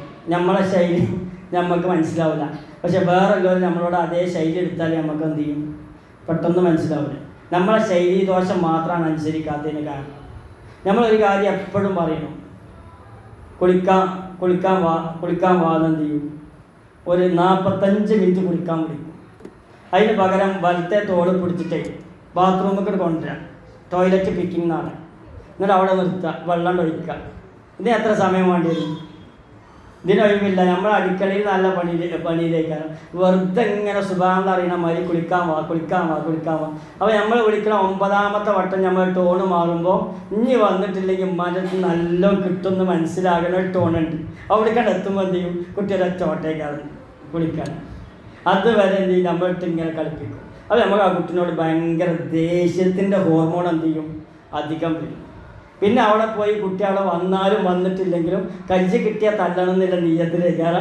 അപ്പോൾ കുട്ടി വന്നാലും ഒരടിയാണ് കിട്ടും. അത് പിന്നെ എന്തിനാ വന്നു. ഇതാണ് നമ്മുടെ ശൈലി. ആ ശൈലിയിൽ നിന്ന് മാറിയിട്ട് എന്ത് ചെയ്യുക, കുട്ടികളാണെന്ന് വിചാരിക്കാത്തതിൻ്റെ പ്രശ്നം. കുട്ടികൾ നമ്മളത്ര പ്രായമായിക്കണമെന്ന് വിചാരിക്കുമ്പോൾ നമ്മൾ പറയുന്നതൊക്കെ കേൾക്കണം എന്നാവും. കുട്ടികൾ എന്ത് ചെയ്യും, അവർക്കൊരു ശൈലി ഉണ്ട്, അതിനനുസരിച്ച് മുന്നോട്ട് പോകും. ഒരു കുട്ടി 85% ചീത്ത കുട്ടിയാണ്, 15% നല്ല കുട്ടിയായി വിചാരിക്കുക. ഏതിനാണ് നമ്മൾ വെള്ളം ഒഴിക്കേണ്ടത്? 85% വെള്ളം ഒഴിച്ചാൽ എന്ത് ചെയ്യും, 85-90 ആവും. 15% വെള്ളം ഒഴിച്ചാലോ 15-20 ആവും. അനുസരണ വർദ്ധിക്കാൻ വേണ്ടത്, അനുസരണക്കേട് വർദ്ധിക്കാൻ വേണ്ടത്. ഏതാ വർദ്ധിക്കേണ്ടത്? അനുസരണം. എപ്പോഴെങ്കിലും കുട്ടി നമ്മൾ അനുസരിച്ചാൽ അതൊരു താജ്മഹൽ പോലെ വിചാരിക്കണം, മഹാത്ഭുതം പോലെ വിചാരിക്കണം. മഹാത്ഭുതം കാണുന്നത് പോലെ എന്ത് ചെയ്യണം, കാണണം. അങ്ങനെ ഒരു മഹാത്ഭുതം കുട്ടീൻ്റെ ജീവിതത്തിൽ സംഭവിച്ചാൽ അപ്രീഷിയേറ്റ് ചെയ്യണ രൂപത്തിൽ എന്ത് ചെയ്യണം, അപ്രീഷിയേറ്റ് ചെയ്യും. കുട്ടികൾ നല്ലത് ചെയ്തത് നമ്മൾ അഭിനന്ദിച്ചോ, കുട്ടികൾ വീണ്ടും വീണ്ടും നല്ലത് ചെയ്യും, വീണ്ടും വീണ്ടും നല്ലത് ചെയ്യും. നമ്മൾ കേക്ക് ഉണ്ടാക്കി എല്ലാവർക്കും പറ്റി, എല്ലാവരും ഉഷാറായി എന്ന് പറഞ്ഞാൽ അടുത്ത കേക്ക് ഉണ്ടാക്കുമ്പോൾ മോശമാക്കും, കുറച്ചും കൂടി നന്നാക്കൂലേ. അന്ന് ഞാൻ വെറുതെ ഉണ്ടാക്കിയതാണ്, അപ്പം നല്ല ശരിയായി. അപ്പോൾ ഇത് അതിലും ബെറ്റർ ആക്കണം എന്നല്ല വിചാരിക്കുക. അപ്പം നമ്മൾ കുട്ടികളെ പുകഴ്ത്തുന്നതിനനുസരിച്ച് അടുത്തത് ബെറ്റർ ആക്കണം എന്നാണ് ആര് വിചാരിക്കുക. നല്ലത് പറഞ്ഞാൽ നന്നാവും, ചീത്ത പറഞ്ഞാൽ ചീത്തയാവും. അപ്പോൾ നല്ലതാവണമെങ്കിൽ നല്ലത് പറയണം. ചീത്ത പറഞ്ഞാൽ വീണ്ടും വീണ്ടും ചീത്തയാവുക ചെയ്യുക, നന്നാവില്ല. നമ്മൾ പറയുന്ന ശൈലിയിൽ നമ്മളോട് ഒരാൾ ചീത്ത പറഞ്ഞാൽ ആ കാര്യം ചെയ്യാൻ എത്ര താല്പര്യം ഉണ്ടാവും. നയിച്ചവർ നമ്മൾ ചെയ്യാൻ ഉദ്ദേശിച്ചു, ചെയ്യാൻ ആഗ്രഹിച്ചു, കുറച്ച് സമയം വൈകി, ആ സമയത്ത് നമ്മൾ ചെയ്യണതിൻ്റെ മുമ്പ് നമ്മൾ വന്ന് ചീത്ത പറഞ്ഞു, അതോടുകൂടി ആ കാര്യം ചെയ്യാനുള്ള എല്ലാ മജി എന്ത് ചെയ്യും, അവസാനിക്കും. പിന്നെ ഒന്നും ഉണ്ടാവില്ല. പിന്നെ ആ കാര്യം ചെയ്യുന്നുണ്ടെങ്കിലും എന്ത് ചെയ്യും, ഒരു കയ്പുള്ള സാധനം കഴിക്കണ മാതിരി ഒരു പ്രൊസീജിയർ അനുസരിച്ച് കാര്യം ചെയ്യുന്നല്ലാതെ ശരിക്കും ചെയ്യാൻ പറ്റില്ല. ചീത്ത കേട്ട ഒരു കാര്യം ആർക്കും ചെയ്യാൻ പറ്റില്ല. അപ്പോൾ നമ്മൾ കുട്ടികളെ ചീത്ത പറയുന്നതോടുകൂടി അവർക്ക് ചെയ്യാനുള്ള ഊർജ്ജം നഷ്ടപ്പെടുകയാണ് ചെയ്യുക. കൽപ്പിക്കുന്ന ശൈലി മാറ്റുക, അതാണ് ഏറ്റവും പ്രധാനം. അനുസരിക്കണമെങ്കിൽ നമ്മൾ കൽപ്പിക്കുന്ന ശൈലി മാറ്റുക. 85% നമ്മളെ മനോഭാവം നമ്മൾ കൽപ്പിക്കുന്ന രീതിയുമാണ് അനുസരിക്കുന്ന രൂപത്തിൻ്റെ കാരണം. നമ്മൾ കുട്ടികളോട് പറയുമ്പോൾ എങ്ങനെ പറയണമെന്നറിയും, നീ അത് ചെയ്യേ, നീ ഇത് ചെയ്യേന്ന് പറയാൻ പാടില്ല. നീ എന്ന് പറഞ്ഞാൽ ഒറ്റപ്പെടുത്തണം. നീ അത് ചെയ്യണം കേട്ടോ എന്ന് അറിയുമ്പോൾ അയാളുണ്ടാവില്ല, നമ്മൾ ഒറ്റയ്ക്ക് ചെയ്യേണ്ടി വരും. നല്ല വരാം. നമുക്ക് വിളിച്ചാലോ, നമുക്ക് ഓതിയാലോ, നമുക്ക് വോയിസ് ഇട്ടാലോ, നമുക്ക് ഇന്ന സ്ഥലത്തേക്ക് പോയാലോ, അങ്ങനെ പറഞ്ഞാൽ അങ്ങനെ ഉണ്ടാവും. നമുക്ക് എന്ന് പറഞ്ഞ വാചകം നീ നില്ലിന് പകരം നമുക്കെന്ന് ഉപയോഗിക്കുമ്പോൾ 2 അക്ഷരമുള്ള കൂടുന്നത്. അത് നമുക്ക് ചെയ്തൊന്നുമില്ലല്ലോ, നമുക്ക് ചെയ്താലോ എന്ന് പറഞ്ഞാലെന്താ. ആ ശൈലി ഉപയോഗിക്കുന്നതോടുകൂടി എന്ത് ചെയ്യും, എൻ്റെ കൂടെ ചെയ്യാൻ ആരും ഉണ്ടാവും. തോൽവിയൊക്കെ കുട്ടിയുടെ പേരിലും വിജയമൊക്കെ നമ്മളുടെ പേരിലും. അങ്ങനെ ഉണ്ട്. വലിയ കുട്ടിയായി 6ാം ക്ലാസ്സിലാണ് പഠിക്കുന്നത്, ഹിന്ദിക്ക് തോറ്റു. അപ്പോഴും ഞാൻ എന്നോട് പറഞ്ഞിട്ടില്ല ഹിന്ദി വായിക്കണം. മാത്സിന് കുട്ടി ജയിച്ചു. നമ്മൾ രണ്ടാളും ഇരുന്നുകൊണ്ട് ഞാൻ ജയിച്ചു. അപ്പോൾ ആരായി? നമ്മൾ രണ്ടാളും ഇരുന്നുകൊണ്ട് ഞാൻ ജയിച്ചു. മാത്സ് ഞാൻ നല്ല ആൾക്ക് നോക്കി പറഞ്ഞു തന്നിട്ടുണ്ട്, അതുകൊണ്ടാണ് ജയിച്ചത്. കുട്ടിക്ക് ജയിച്ചതിന് ഒന്നുമില്ല. ആരെയും പരീക്ഷ എഴുതിയത്? 2 പാടെ കൈ പിടിച്ചിട്ട് പേനോണ്ട് എഴുതി പരീക്ഷ. ആരെ പോയി എഴുതിയത്? ഹിന്ദി പരീക്ഷ ആരെ എഴുതിയത്? ആ തോറ്റ വിഷയത്തിൽ ഇതിലും കൂടി നമുക്ക് അടുത്ത കൂടി ജയിക്കണം. ഇതിൽ നമുക്ക് അത്ര ശ്രദ്ധിക്കാൻ പറ്റിയിട്ടില്ല.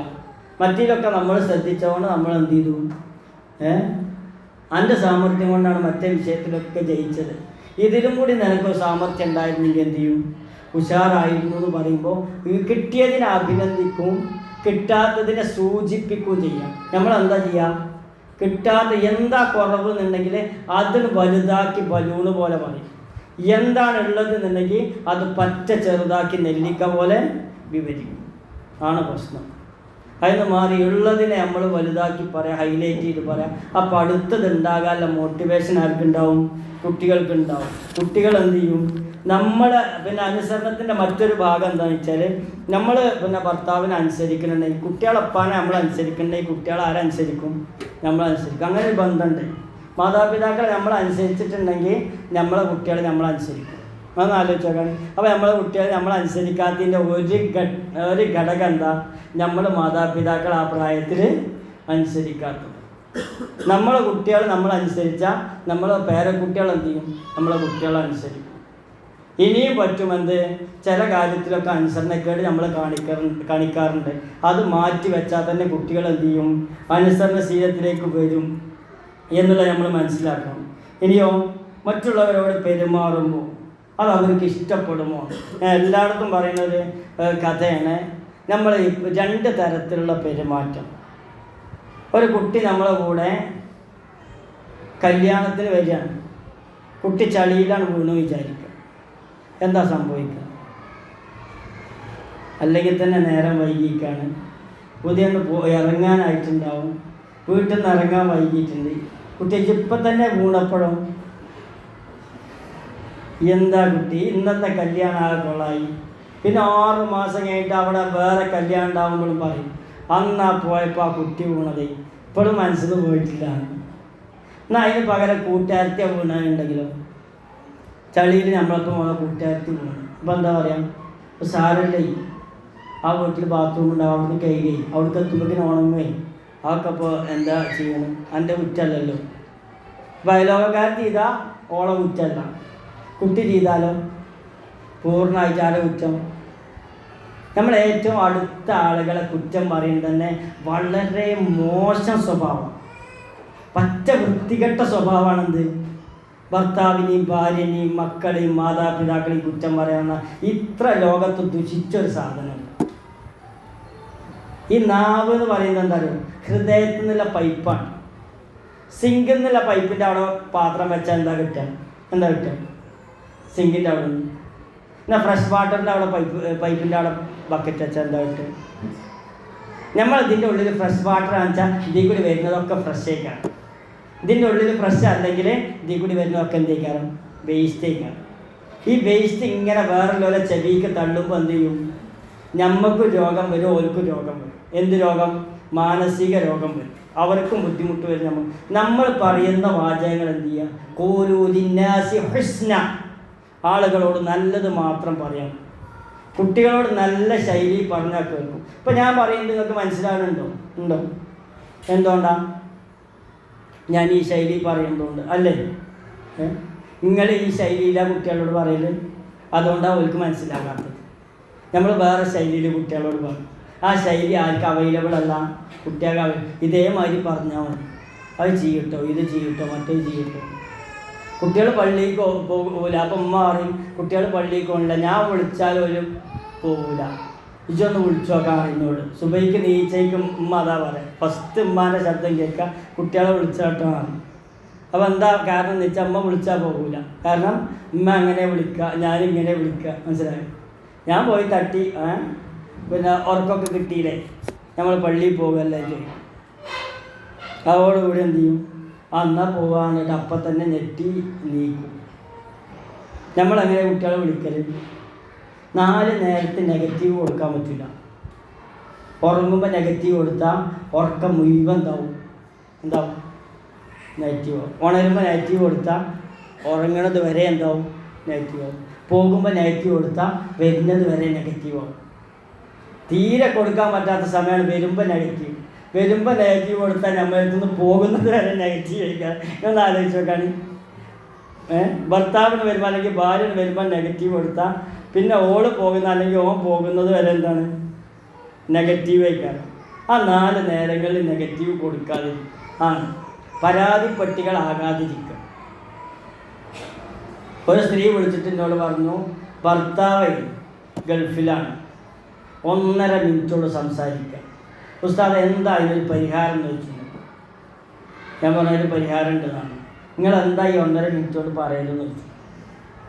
അപ്പോൾ ആര് പറഞ്ഞു? ഞാൻ മൂപ്പരമ്മാൻ്റെ കാര്യം പറയും, കുട്ടികളുടെ കാര്യം പറയും, എനിക്ക് വേണ്ട ക്യാഷിൻ്റെ കാര്യം പറയും, പിന്നെ എൻ്റെ രോഗം പറയും. ഇതൊക്കെ 1.5 മിനിറ്റ് കൊണ്ട് പറയുന്നത്. ഞാനൊക്കെ മനസ്സിൽ ലിസ്റ്റ് ചെയ്തിട്ടാണ് പറയൽ. മൂപ്പർ അത്ര സമയമുള്ള കിട്ടലാണ്.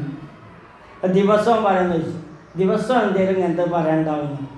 ഇപ്പോൾ ഞാൻ പറഞ്ഞു ബുധനാഴ്ച വിളിച്ചത്. അപ്പോൾ ഞാൻ പറഞ്ഞു അടുത്ത ബുധനാഴ്ച വരെ നിങ്ങൾ ഈ പ്രശ്നമൊന്നും പറയരുത്. ഇത് പറഞ്ഞിട്ട് ഇതുവരെ പരിഹാരം ഉണ്ടായിട്ടില്ലല്ലോ, പിന്നെ എന്തിനാ നിങ്ങൾ പറയണ്ടത്? ഇവിടെ അടുത്ത ബുധനാഴ്ച പറഞ്ഞാൽ മതി, അതുവരെ പറയണ്ട.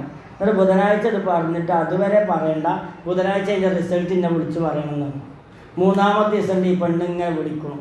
ഞാൻ ഫോൺ എടുത്തില്ല, ബുധനാഴ്ചയല്ലേ വിളിക്കാൻ പറഞ്ഞിരിക്കുന്നത്.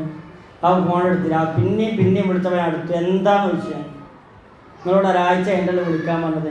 അല്ല ഉസ്താദ് എനിക്ക് ഇരിക്കപ്പുറത്ത് ഇല്ലാണ്ട് വിളിച്ചാണ്. അപ്പോൾ എന്തെന്ന് ചോദിച്ചാൽ ഇന്നലെ നിങ്ങൾ പറഞ്ഞ മാതിരി സംസാരിച്ചു.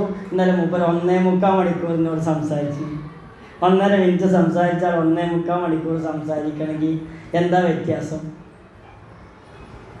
നമ്മൾ പരാതി പറയുമ്പോൾ അത് പിന്നെ ഒരു ദിവസം കൊണ്ട് അല്ലെങ്കിൽ ഒരൊറ്റ ദിവസം പരാതി പറയാം, അത്ര മതി.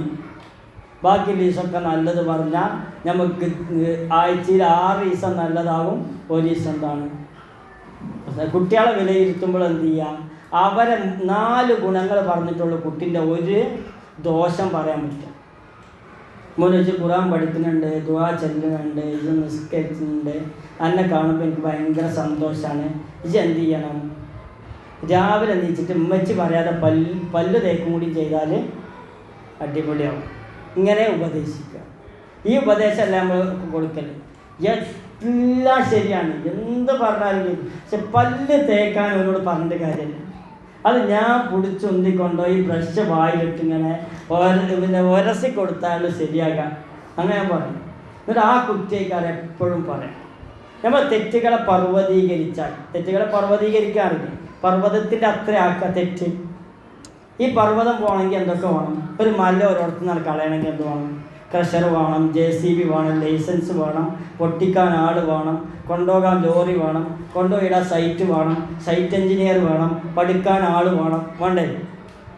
10 ഘടകങ്ങൾ ഉണ്ടായാലും പർവ്വതം കൊല്ലങ്ങളോളം വർക്ക് ചെയ്താലുള്ള അവിടുന്ന് കളയാൻ പറ്റുക അല്ലേ? അപ്പോൾ ഈ പ്രശ്നങ്ങളെ പർവ്വതീകരിക്കുന്നതിന് പകരം നമ്മൾ മുറ്റത്ത് കൊടുത്ത് ചില്ലിയിടലല്ലേ, അതേപോലെ ചില്ലീകരിക്കുക, ചെറുതാക്കിയാലോ? ഇങ്ങനെ എടുത്ത് ഇങ്ങനെ ഇട്ടാൽ പ്രശ്നം എന്ത് ചെയ്തു? തീർന്നു. പ്രശ്നം പറഞ്ഞാൽ പ്രശ്നം വലുതാവും, പരിഹാരം പറഞ്ഞാൽ പരിഹാരം വലുതാവും. നിങ്ങൾക്ക് ഏതാ വലുതാവേണ്ടത്? പരിഹാരം. നിങ്ങളെന്താ പറയല്? പ്രശ്നം. അപ്പോൾ പ്രശ്നം പറഞ്ഞാൽ ഏതാ വലുതാകുക? അപ്പോൾ എന്താ നമ്മളെ പ്രശ്നം വലുതാകാനുള്ള കാരണം? എന്താ? പ്രശ്നം തന്നെ പറഞ്ഞിരിക്കുന്നതാണ് പ്രശ്നം വലുതാകാനുള്ള കാരണം. പരിഹാരം വലുതാകണമെങ്കിൽ എന്ത് ചെയ്യണം? നമ്മൾ പരിഹാരം പറയൽ തുടങ്ങണം. ഏതിനും പരിഹാരമുണ്ട്. ആ പരിഹാരത്തിലേക്ക് എത്തുകയും പരിഹാരം നിരന്തരമായി ചെയ്യുകയും പരിഹാരത്തിന് നിലപാടെടുക്കുകയും ചെയ്യുന്നൊരവസ്ഥ ഉണ്ടായിരിക്കണം. ഒരു പോസിറ്റീവ് നിലപാടിലേക്ക് നമ്മൾ എത്തുക. കുട്ടികളോട് ചിരിച്ച് സംസാരിക്കാറുണ്ടോ? കുട്ടികളോട് കണ്ണുരുട്ടി സംസാരിക്കാറുണ്ടോ? കുട്ടികളോട് ശബ്ദം ഉയർത്തി സംസാരിക്കാറുണ്ടോ? ഈ 3-ൽ ഏതാണ് കൂടുതൽ ഉണ്ടാവാറ്? ആലോചിച്ച് നോക്കി. കുട്ടികളോട് ഏത് രൂപത്തിലുള്ള സംസാരമാണ് കൂടുതലുണ്ടാവുന്നത്? നമുക്കൊരാവശ്യമുണ്ട് കുട്ടീനായിട്ട്, അല്ലെങ്കിൽ ഇന്ന ആവശ്യം നമുക്ക് നിർവഹിക്കാനുണ്ട്. കുട്ടിയോട് ഏത് ശൈലിയിലാണ് പറയാറുള്ളത്? കുട്ടികളെ കൽപ്പിത്തലേക്ക് പോകേണ്ട കണ്ണാടിൻ്റെ മുന്നിൽ നിൽക്കുക. എന്നിട്ട് കുട്ടീനോട് പറയേണ്ട വാചകവും ഒക്കെ എന്ത് ചെയ്യുക? മനസ്സിൽ വിചാരിക്കുക. എന്നിട്ട് പറയുന്ന ശൈലി മുഖത്ത് കൊണ്ടുവരിക. എന്നിട്ട് കണ്ണാടിക്ക് നോക്കി ഇങ്ങനെ പറഞ്ഞു നോക്കുന്നുണ്ട്. അപ്പോൾ നമ്മളെ വികൃത രൂപം എന്ത് ചെയ്യും? കണ്ണാടിയിൽ പ്രത്യക്ഷപ്പെടും. അങ്ങനെ ഉണ്ടെങ്കിൽ നമ്മൾ നല്ല അമ്മ ചീത്തമ്മ, നല്ല അപ്പ ചീത്തപ്പ. ആലോചിച്ച് നോക്കി.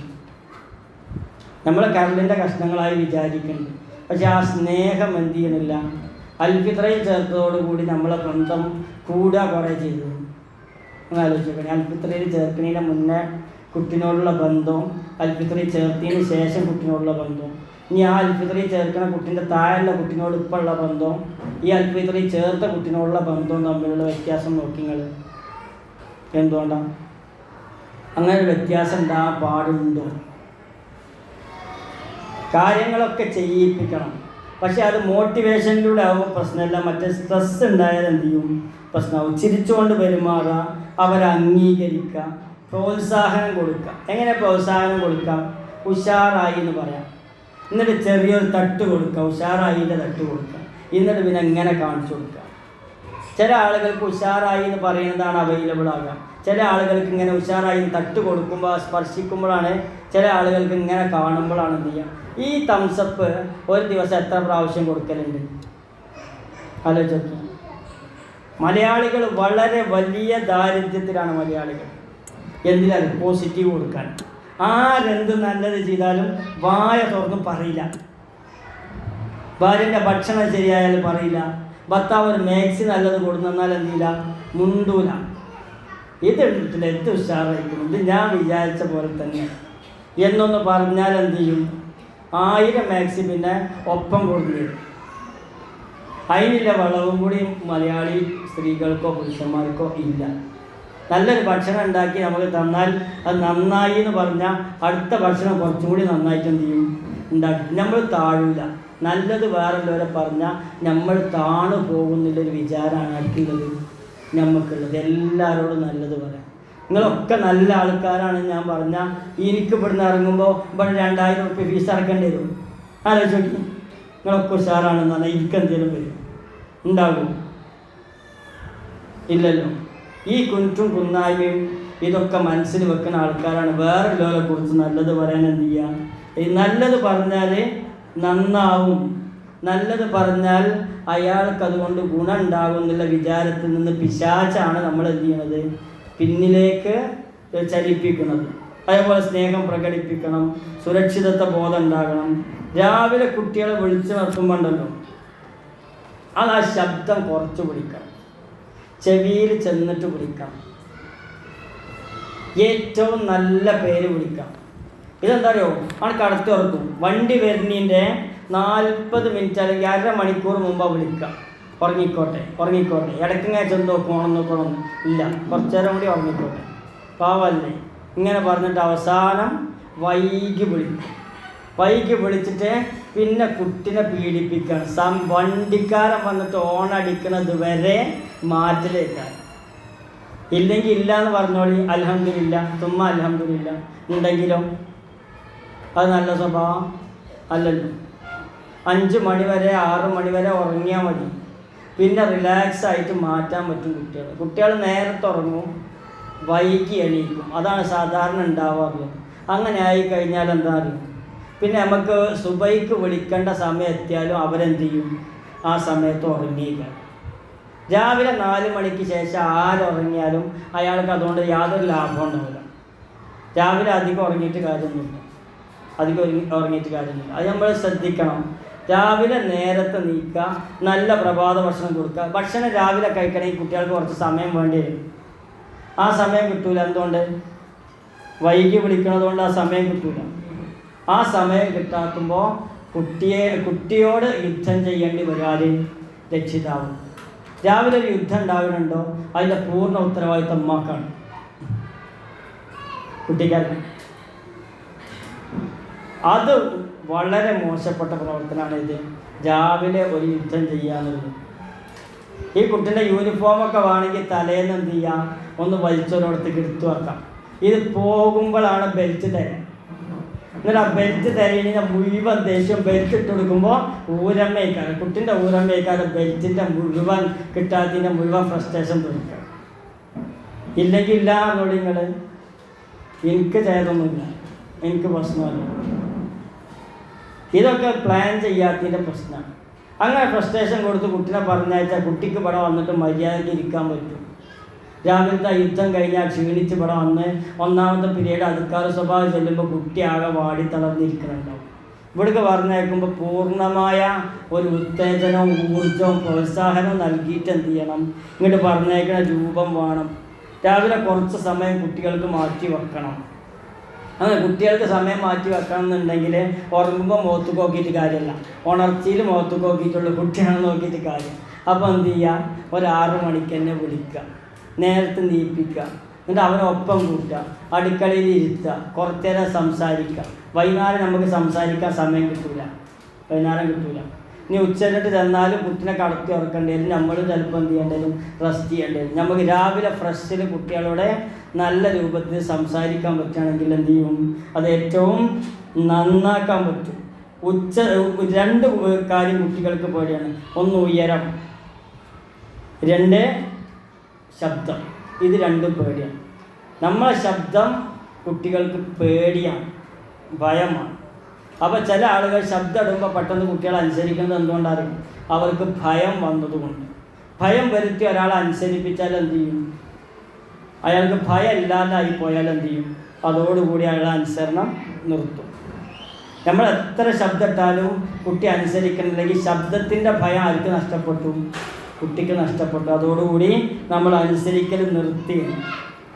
ഇനിയോ നമ്മൾ ശ്രദ്ധിക്കേണ്ട ഒരു കാര്യം എന്താണെന്ന് വെച്ചാൽ, നേരത്തെ പറഞ്ഞ പോലെ താരതമ്യം ചെയ്യരുത്. ഒരു രക്ഷിതാവ് ഇങ്ങനെ സ്ഥാപനത്തിൽ വന്ന് പറഞ്ഞു, എൻ്റെ കുട്ടി അങ്ങനെയാണ് ഇങ്ങനെയാണ് ഒക്കെ പരാതി ഇങ്ങനെ പറഞ്ഞപ്പോൾ അവസാനം ഒരു സിസ്റ്ററായിരുന്നു. ആ സിസ്റ്റർ പറഞ്ഞ് അത് പ്രശ്നമൊന്നുമില്ല, പ്രൊഡക്ഷൻ കംപ്ലൈൻ്റ് ആണ്, ഇത് നിങ്ങളെ കുട്ടിയാണ്, അതുകൊണ്ട് ഇങ്ങനെ തന്നെയൊക്കെയാണ്. മനസ്സിലായി? ഇയാൾ സംസാരിച്ചപ്പോൾ ഇയാളെ സംസാരത്തിൻ്റെ ശൈലി മനസ്സിലായി. ഹൃദയമായി തന്നെ ആരും കുട്ടി ചില കാര്യം കുട്ടികൾക്ക് ബുദ്ധി ഉണ്ടാവുന്നത് നമ്മൾക്ക് തന്നെ. ഇപ്പോൾ കുട്ടികൾക്ക് ബുദ്ധി ഇല്ലെങ്കിൽ ആദ്യം കുറ്റം പറയേണ്ടത് ആരെ? കുട്ടികൾക്ക് സാമർത്ഥ്യം അല്ലെങ്കിൽ ആദ്യം കുറ്റം പറയേണ്ടത് ആരെ? അപ്പോൾ നമ്മളെ മാതിരി ഉണ്ടാവും നമ്മളെ കുട്ടി. ഇളയച്ചി കുറച്ച് ബുദ്ധി ഉണ്ടെങ്കിൽ ഇളയച്ചിൻ്റെ കുട്ടിക്കും ബുദ്ധി ഉണ്ടാവും. നമുക്ക് കുറച്ച് ബുദ്ധി കുറവുണ്ടെങ്കിൽ നമ്മളെ കുട്ടിക്ക് കുറച്ച് ബുദ്ധി കുറവുണ്ട്. അത് ആക്സെപ്റ്റ് ചെയ്യാൻ നമ്മൾ ശ്രമിക്കണം. നിങ്ങൾ ബുദ്ധി ഇല്ലാത്തവരാണെന്നല്ല പറയുന്നത്, പക്ഷേ കുട്ടിക്ക് ബുദ്ധി ഇല്ലെങ്കിൽ ആദ്യം നമുക്ക് ബുദ്ധി ഉണ്ടോ എന്ന് ആലോചിക്കുക. നമുക്കുണ്ടെങ്കിൽ ആർക്കും ഉണ്ടാവുമെന്ന് വിചാരിക്കുക, കുട്ടിക്കും ഉണ്ടാവുമെന്ന് വിചാരിക്കുക. അപ്പോൾ നമ്മളെ ബുദ്ധിക്കനുസരിച്ചുള്ള കുട്ടിക്ക് അതിനനുസരിച്ചുള്ള സമ്മാനങ്ങളും അതിനനുസരിച്ചുള്ള പഠനം എന്ത് ചെയ്യും? കിട്ടുമെന്ന് വിചാരിക്കുക. അതിൽ ആക്സെപ്റ്റ് ചെയ്യുക, അതിൽ സമാധാനിക്കുക. അതിൻ്റെ അപ്പുറത്തേക്ക് താരതമ്യത്തിന് നിന്നാൽ എന്ത് ചെയ്യുന്നറിയും? അതിലേക്ക് നമ്മൾ എത്തിക്കാൻ വേണ്ടി ശ്രമിക്കുമ്പോൾ പ്രശ്നമായിരിക്കും. അപ്പോൾ നമ്മൾ കുട്ടികളെ മാറ്റി പറഞ്ഞയക്കുമ്പോൾ ശ്രദ്ധിക്കണം. ഇനി തിരിച്ചു വരുമ്പോൾ എന്തായാലും നമ്മൾ വാതിൽക്കലോ അല്ലെങ്കിൽ കുട്ടി വണ്ടി ഇറങ്ങുന്നിടത്തോ വേണം. അത് അപകടം പറ്റുന്നില്ലതുകൊണ്ടല്ല, അവരെ സ്വീകരിക്കാൻ ആര് വേണം? നമ്മൾ വേണം. വളരെ അധ്വാനിച്ച് ക്ഷീണിപ്പിച്ച് പണിപ്പെട്ട് വരുന്ന കുട്ടികളാണ്. അവരെ പോസിറ്റീവായിട്ട് നമുക്ക് സ്വീകരിക്കാൻ പറ്റണം. പിന്നെ അവർ പറയുന്ന കഥകൾ കേൾക്കാൻ നമുക്ക് കഴിയണം. അഥവാ അവരിവിടെ വന്നിട്ട് അതുണ്ടായി ഇമ്മച്ചി ഇതുണ്ടായി എന്നൊക്കെ പറയുമ്പോൾ ഇതൊന്നും പെയ്ക്കാൻ അറിയാൻ പറ്റില്ല, കേൾക്കണം. ഒരാൾക്ക് ഏറ്റവും ഇഷ്ടമുള്ളത് എന്താ? നിങ്ങൾക്കൊക്കെ ഇഷ്ടമുള്ളത് എന്താ? നിങ്ങളെ ഒരാൾ 2 മണിക്കൂർ കേൾക്കാൻ നിങ്ങൾക്ക് ഇഷ്ടമാകോ വെറുപ്പാവും? എന്നാലോചിച്ചോ. നിങ്ങൾ പറയുന്നതൊക്കെ പോസിറ്റീവ് അടിക്കുമ്പോൾ നിങ്ങൾക്ക് ഇഷ്ടമാകോ വെറുപ്പാവും? ഇഷ്ടാവില്ല. പറയാന്നുള്ളത് വലിയ സാമർഥ്യമല്ല, കേൾക്കുക എന്നുള്ളത് നല്ല ക്ഷമ വേണ്ട സംഗതി. നമ്മൾ ഫുള്ള് കേട്ടിട്ട് ലൈക്ക് അടിക്കേണ്ടടുത്ത് ലൈക്ക് അടിക്കുക, ഷെയർ അടിക്കേണ്ടടുത്ത് ഷെയർ അടിക്കുക, കമൻറ്റ് അടിക്കേണ്ടടുത്ത് കമൻറ്റ് അടിക്കുക. നെഗറ്റീവ് കമൻറ്റ്സ് ഒഴിവാക്കുക. നെഗറ്റീവ് കമൻറ്റ്സ് പറഞ്ഞാൽ നമ്മളോട് കുട്ടികൾ പറച്ചിൽ നിർത്തും. ഉമ്മച്ചിനോട് പറഞ്ഞാൽ പിന്നെ അതിപ്പോൾ വേറെ പ്രശ്നം ഉണ്ടാവുന്നുണ്ടെങ്കിൽ എന്ത് ചെയ്യും? ഒളിച്ചു വെക്കാൻ തുടങ്ങുമ്പോൾ അവർ ഒളിച്ച് ചെയ്യാൻ തുടങ്ങുമ്പോൾ കുറേ അവർക്ക് തിന്മകൾ ചെയ്യാനുള്ള ഗ്യാപ്പ് കിട്ടും. മറിച്ച് എന്ത് ചെയ്താലും തുറന്ന് പറയുന്ന മനസ്സാണെങ്കിൽ ആ പറയുന്ന സമയത്ത് ആ കുട്ടി ഒരു കുറ്റം ചെയ്തു എന്ന് നമ്മളോട് പറഞ്ഞാലും അപ്പം തിരുത്താൻ പോകണ്ട. പിന്നെ വേറൊരു സമയത്ത് നമ്മൾ ഇങ്ങനെ സംഭവിച്ച ക്ലാസ്സിൽ പറഞ്ഞിരുന്നില്ലേ, അപ്പോൾ അതിൽ ഇങ്ങനെ ഒരു പ്രശ്നമുണ്ട്, അപ്പോൾ അത് ശ്രദ്ധിച്ചോളുകൊണ്ട് ആരോട് പറഞ്ഞാൽ മതി? വേറെ സന്ദർഭത്തിൽ കുട്ടിനോട് പറഞ്ഞാൽ മതി. കുറേ കാര്യങ്ങൾ നിങ്ങളോട് സൂചിപ്പിക്കാണ്ട്. എന്തായിരുന്നാലും അവസാനത്തിന് പറയാനുള്ളത് എന്താണെന്ന് വെച്ചാൽ, നമുക്ക് അച്ചടക്കമുണ്ടോ കുട്ടികൾക്ക് അച്ചടക്കം ഉണ്ടാവും. നമുക്ക് സംസ്കാരമുണ്ടോ കുട്ടികൾക്ക് സംസ്കാരം ഉണ്ടാവും. നമ്മൾ അതിഥികളെ ശരിക്കും സ്വീകരിക്കുന്നുണ്ടോ കുട്ടികളും അതിഥികളെ നല്ലോണം ആദരിക്കും, ബഹുമാനിക്കും. നമ്മളെ കണ്ടാണ് കുട്ടികൾ പഠിക്കുന്നത്. കുട്ടികൾ എന്ത് ദോഷമുണ്ടായാലും അതെന്താണ്? കുട്ടികൾ നമ്മളിൽ നിന്നോ അധ്യാപകരിൽ നിന്നോ മാതൃകയാക്കിയതാണ്. നമ്മൾ തീരം ചിന്തിക്കണം. ഒരു പാരൻസിൻ്റെ മീറ്റിംഗ് എന്നുള്ള നിലക്ക് നിങ്ങളോട് ഏറ്റവും പ്രധാനമായി പറയാനുള്ളത്, അധ്യാപകരായിട്ട് ഏറ്റവും നല്ല ബന്ധം ഉണ്ടാകും. അത് ഒരധ്യാപകനെ വേറെ രക്ഷിതാവിനോട് കുറ്റം പറഞ്ഞാൽ ആ രക്ഷിതാവ് ചിലപ്പോൾ ആ അധ്യാപികയോട് പറയാൻ സാധ്യത ഉണ്ട്. അപ്പോൾ പിന്നെ ആ അധ്യാപികയ്ക്ക് നമ്മളെ നമ്മളോടും ദേഷ്യം വന്നാൽ എന്ത് സംഭവിക്കും? എല്ലാവരും മനുഷ്യന്മാരല്ലേ. അപ്പോൾ എന്താ വെച്ചാൽ ഈ അധ്യാപികമാരോട് കാര്യങ്ങൾ അന്വേഷിക്കും, അവരോട് സംസാരിക്കും, ധാരാളമായി സംസാരിക്കും ചെയ്യുമ്പോഴാണ് നമ്മളെ കുട്ടികളുടെ കാര്യത്തിൽ എന്ത് ചെയ്യാം? ശ്രദ്ധ ഉണ്ടാവുക.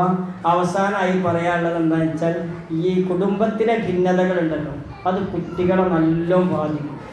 പാരൻസ് തമ്മിലൊരു കോർവല്ലെങ്കിൽ പാരൻസ് തമ്മിലൊരു നല്ല ബന്ധമില്ലെങ്കിൽ നല്ല പ്രശ്നമാണ്. അത് കുട്ടികളുടെ സൈക്കോളജിക്കലി കുട്ടികളെ നല്ല ബാധിക്കും. അവരൊന്നുകിൽ കുറ്റവാളികളാകും, അല്ലെങ്കിൽ അഫയർ കേസ് കുടുങ്ങും, അല്ലെങ്കിൽ ലഹരി ഉണ്ടാവും. ഇതിലേതെങ്കിലും ഒന്നിന് പെടുന്നുണ്ടെങ്കിൽ ആ ചെറിയ പ്രായത്തിൽ പാരൻസ് നല്ല ടേംസിലല്ല എന്ന് മനസ്സിലാക്കേണ്ടി വരും. പാരൻസ് തമ്മിലുള്ള തർക്കങ്ങൾ നല്ല കുട്ടികളെ ബാധിക്കും. ഇതും കൂടി പറഞ്ഞിട്ട് അവസാനിപ്പിക്കാം. തർക്കിക്കാതിരിക്കാനൊരു മാർഗം പറഞ്ഞുതരാം. ദാമ്പത്യത്തിൽ അത് മാത്രം മതി. തർക്കിക്കാതിരുന്നാൽ തന്നെ ബാക്കിയൊക്കെ ശരിയായിക്കോളും. തർക്കിക്കാതിരിക്കാനൊരു മാർഗം എന്താണെന്ന് വെച്ചാൽ, തർക്കം എന്താണെന്ന് മനസ്സിലാക്കുക. ഒരാൾ ന്യായം പറയും, അതിനപ്പുറത്ത് മറ്റേ ആൾ പറയും, അതിൻ്റെ അപ്പുറത്ത് മറ്റേ ആൾ പറയും. ഈ രണ്ടാമത്തെ ആൾ പറയുന്നത് മുഴുവൻ കേൾക്കാതെയാണ് മൂന്നാമത് ഒന്നാമത്തെ ആൾ സംസാരിക്കുക. മനസ്സിലായോ? ഈ കേൾക്കാനുള്ള കഴിവില്ലാത്ത അവസ്ഥയിലാണ് തർക്കം വരുന്നത്. തർക്കം വന്നാൽ എന്താ സംഭവിക്കാറിയോ? അവസാനം ആരാണോ മോശം അയാൾ ജയിക്കും. ആരാണോ മോശം, കാരണം അവന് നാവിന് ലൈസൻസ് ഉണ്ടാവില്ല. ഓൻ അത്രയും പറയും. നല്ല ആൾ പറയും, ഇനി ഞാൻ പറഞ്ഞാൽ ലിമിറ്റ് കിടക്കുള്ളൂ, അതുകൊണ്ട് ഇനി പറയുന്നില്ല എന്ന് നിർത്തും. അപ്പോൾ എപ്പോഴും തർക്കിക്കുമ്പോൾ രണ്ടാൾ സ്ഥിരം തർക്കിക്കുമ്പോൾ ഒരാൾ തോൽക്കും, ഒരാൾ ജയിക്കും. ഇവിടെ എന്താ ചെയ്യേണ്ടതെന്ന് വെച്ചാൽ, ഒരാൾ നമ്മളോട് തർക്കിക്കാൻ വന്നു വിചാരിക്കും. അപ്പോൾ ഭാര്യ ഒരു കാര്യം പറഞ്ഞ് തർക്കിക്കാൻ വന്നാൽ ഭർത്താവ് എന്താ ചെയ്യേണ്ടതെന്ന് വെച്ചാൽ, ഇത് പറഞ്ഞത് എനിക്ക് മനസ്സിലായില്ല, ഒന്നും കൂടി പറയണം. എന്നിട്ട് 1.5 മണിക്കൂർ സമയം കൊടുത്തിട്ട് ഫുള്ള് കേൾക്കുക. അപ്പോൾ ഒന്നാമത് ഇപ്പോൾ നമ്മൾ ഒരാളൊരു കാര്യം പറയണം, അപ്പോൾ അയാൾ പറയണത് ഒന്നുകൂടി പറയും എനിക്ക് മനസ്സിലാക്കാനാണെന്ന് പറഞ്ഞാൽ, രണ്ടാമത് പറയുമ്പോൾ നമുക്കൊരു പേടി കൊടുക്കും. എന്ത്, ഇയാളെന്താ രണ്ടാമതും പറയാൻ പറഞ്ഞു, ഇനി ഞാൻ പറയുമ്പോൾ പാടുമെന്ന് വിചാരിക്കും. അപ്പോൾ ഒന്നാമത് പറഞ്ഞിന്ന് കുറച്ച് വ്യത്യസ്തമാക്കിയിട്ടുള്ളൂ രണ്ടാമത് പറയാൻ കഴിയും. അപ്പോൾ രണ്ടാമത് പറയുമ്പോൾ, അപ്പോൾ ഒന്നാമത് ഇങ്ങനെയല്ല പറഞ്ഞത്, രണ്ടാമത് ഇങ്ങനെയല്ല പറഞ്ഞത്, ഏതാ ശരിയെന്ന് ചോദിച്ചാലോ പിന്നെ അങ്ങനെ പറയാൻ എന്തില്ല, വരില്ല. ഒരാഴ്ചയിൽ ഒരു പ്രാവശ്യമെങ്കിലും ഭാര്യയ്ക്ക് മുഴുവൻ പറയാനും ഭർത്താവിന് മുഴുവൻ പറയാനുള്ള സമയം കൊടുക്കുക. ഒന്ന്. രണ്ടാമത്തെ എന്താണെന്ന് വെച്ചാൽ, ഭാര്യൻ്റെ ഒരു 15 ഗുണങ്ങൾ, ഭർത്താവിൻ്റെ ഒരു 15 ഗുണങ്ങൾ കണ്ടെത്തുക. നിങ്ങളത് നല്ല കളറിൽ DTP എടുത്തിട്ട് നല്ല എന്ത് ചെയ്യുക, ഒന്ന് ലാമിനേഷനൊക്കെ ചെയ്തിട്ട് കയ്യിൽ വെക്കുക. ഇടയ്ക്കിടയ്ക്ക് അതിങ്ങനെ എടുത്ത് നോക്കുക.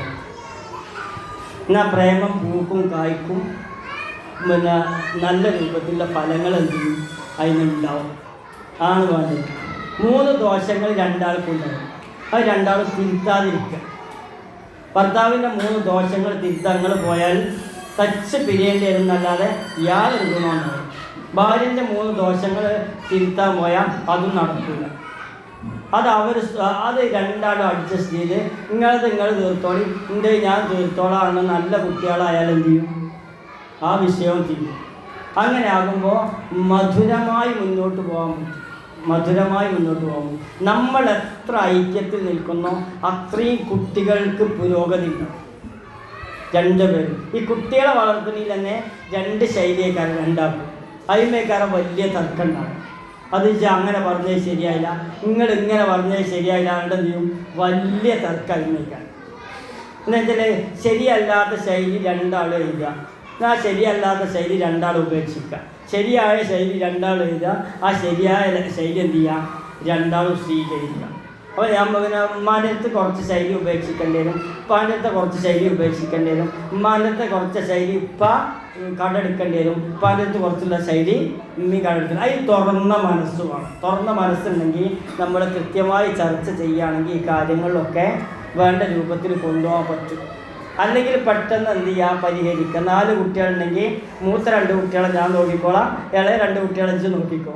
എൻ്റെ ശൈലിയിൽ ആ കുട്ടികളെ വളർത്തുക, എൻ്റെ ശൈലിയിൽ ഞാൻ ഈ കുട്ടികളെ വളർത്തുക. അത് 2 എന്താകാൻ നോക്കുക എന്ന് പറഞ്ഞ് മത്സരം ഉണ്ടാകുമ്പോൾ 4 കുട്ടികളെ ഉഷാറായിട്ട് വളർത്തുന്ന രൂപം ചെയ്യും. ഇതെത്ര ചേർത്തിട്ടും ചേർന്നില്ലെങ്കിൽ ഈ ശൈലി ഉപയോഗിക്കാം. മോളെ നിങ്ങൾ നോക്കിക്കോളി, മോനെ ഞാൻ നോക്കാമെന്നുണ്ട് ഏറ്റെടുക്കുക. സമയം കൊടുക്കുക, വേണ്ട ആളുകൾക്ക് സമയം കൊടുക്കുക. സമയം കൊടുക്കുമ്പോൾ ഒരിക്കലും നെഗറ്റീവ് ആകാതിരിക്കുക. ഒരു സദസ്സിൽ ഞാൻ ചോദിച്ചു, എന്താ ചോദ്യം എന്നറിയാം. ഭർത്താവ് വന്നാൽ അപ്പോൾ മൊബൈൽ എടുക്കും, എന്നിട്ട് ഉറങ്ങണത് വരെ മൊബൈലിൽ വെക്കാറുണ്ട്. എന്താ പരിഹാരം എന്ന് ചോദിച്ചു. പരിഹാരമാണല്ലോ. ഞാൻ പറഞ്ഞു, നിങ്ങളെ മുഖത്തേക്ക് ഭർത്താവ് നോക്കിയിരിക്കണമെങ്കിൽ നോക്കാൻ പറ്റുന്ന ഒരു കോലത്തിലിരിക്കണം. വേണ്ടേ? പോസിറ്റീവായിട്ട് കാര്യങ്ങൾ പറഞ്ഞാൽ മതി. പോസിറ്റീവായ കാര്യങ്ങൾ പറയുമ്പോൾ നമ്മളെ മുഖത്തിനൊരു സൗന്ദര്യം ഉണ്ടാവും, നമ്മളെ കാണാൻ ഒരു ആകർഷകത്വം ഉണ്ടാവും. അപ്പോൾ പിന്നെ ഇതിൽ പെയിൻ്റ് അടിച്ച പെണ്ണിനെ നോക്കുന്നതിന് പകരം നമ്മളെ നോക്കുന്ന ഒരവസ്ഥ ഉണ്ടാവും. നമ്മളെ മനസ്സ് ശുദ്ധമാണെങ്കിൽ ആരും നമ്മളെ നോക്കി.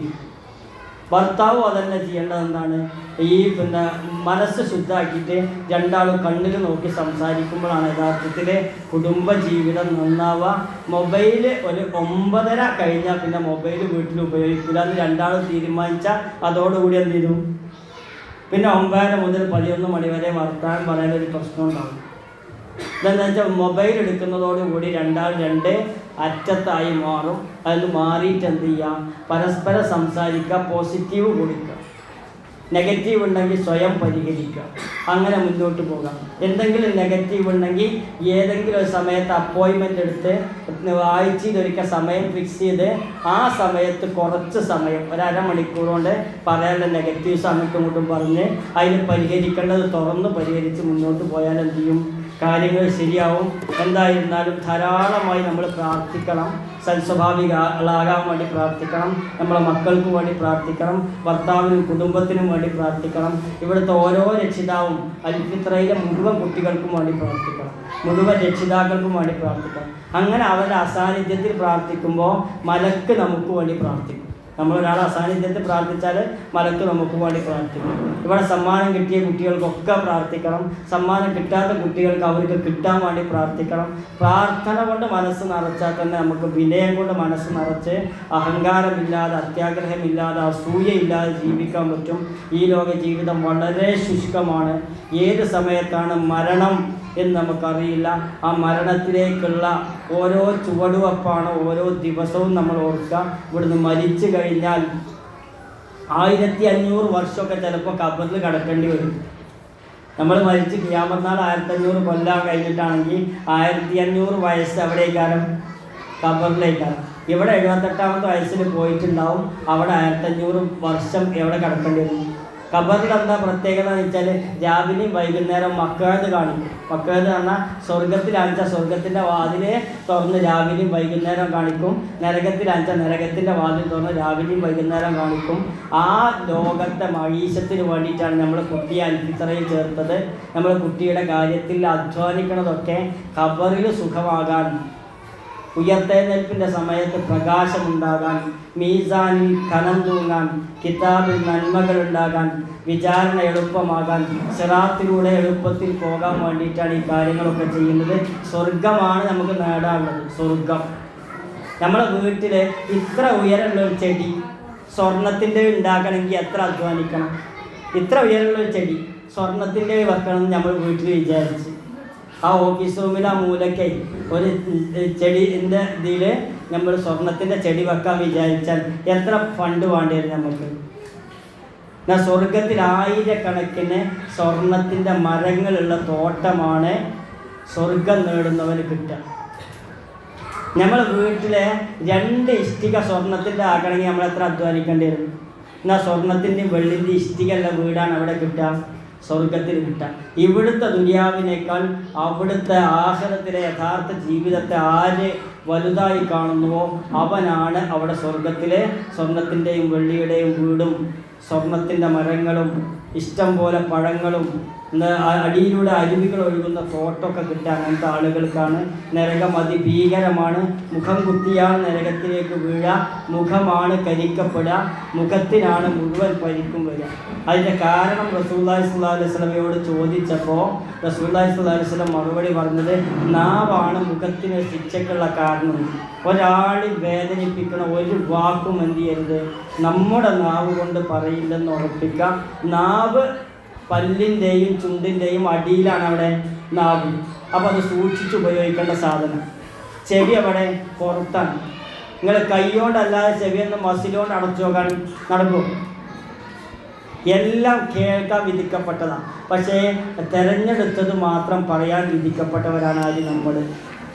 നാവ് അനക്കണമെങ്കിൽ നല്ല പണിയുണ്ട്. ഇപ്പോൾ വെറുതെ നാവിട്ടടച്ച് നമ്മളെ നിസ്കാരത്തിൻ്റെ ഇതിൻ്റെയൊക്കെ കൂലി നഷ്ടപ്പെടുത്തരുത്. ആരെയും വിഷമിപ്പിക്കാതെ നമ്മളും വിഷമം വേറാതെ മുന്നോട്ട് പോകേണ്ട ഒരവസ്ഥ ഉണ്ടാകണം. അല്ലാഹു തആല നമ്മളെ എല്ലാവരെയും നല്ല രക്ഷിതാക്കളുടെ ഗണത്തിൽ ഉൾപ്പെടുത്തുമാറാകട്ടെ. ഈ അമാനത്ത് പൂർണ്ണമായി നിർവഹിച്ച് മുന്നോട്ട് പോകാൻ അല്ലാഹു തആല നമുക്ക് ശേഷിയും ക്ഷേമശിയും പ്രദാനം ചെയ്യുമാറാകട്ടെ. കടം കൊണ്ട് കഷ്ടപ്പെടുന്ന ആളുകൾക്ക് ഹലാലായ മാർഗത്തിലൂടെ കടം വീട്ടാനുള്ള നല്ല തൗഫീഖിന് അല്ലാഹു തആല പ്രദാനം ചെയ്യുമാറാകട്ടെ. രോഗം കൊണ്ട് കഷ്ടപ്പെടുന്നവർക്ക് അല്ലാഹു തആല അർഹമായ പ്രതിഫലവും ശിഫാവും ആജിലും പ്രദാനം ചെയ്യുമാറാകട്ടെ. നമ്മിൽ നിന്നും മരിച്ചു പോയ ആളുകൾ അവരുടെ ഖബർ വിശാലമാക്കി അവരെയും നമ്മളെയും അവരുടെ ജന്നാത്തുൽ ഫിർദൗസിൽ ആലയിൽ ഒരുമിച്ച് കൊണ്ടുമാറാകട്ടെ. റബ്ബനാ തഖബ്ബൽ മിന്നാ ഇന്നക അൻത സമീഉൽ അലീം വതുബ് അലൈനാ ഇന്നക അൻത തവ്വാബുർ റഹീം വഗ്ഫിർ ലനാ യാ ഗാഫിറൽ മുദ്നിബീൻ. റബ്ബനാ ആതിനാ ഫിദ് ദുനിയാ ഹസന വഫിൽ ആഖിറതി ഹസനത വഖിനാ അദാബന്നാർ.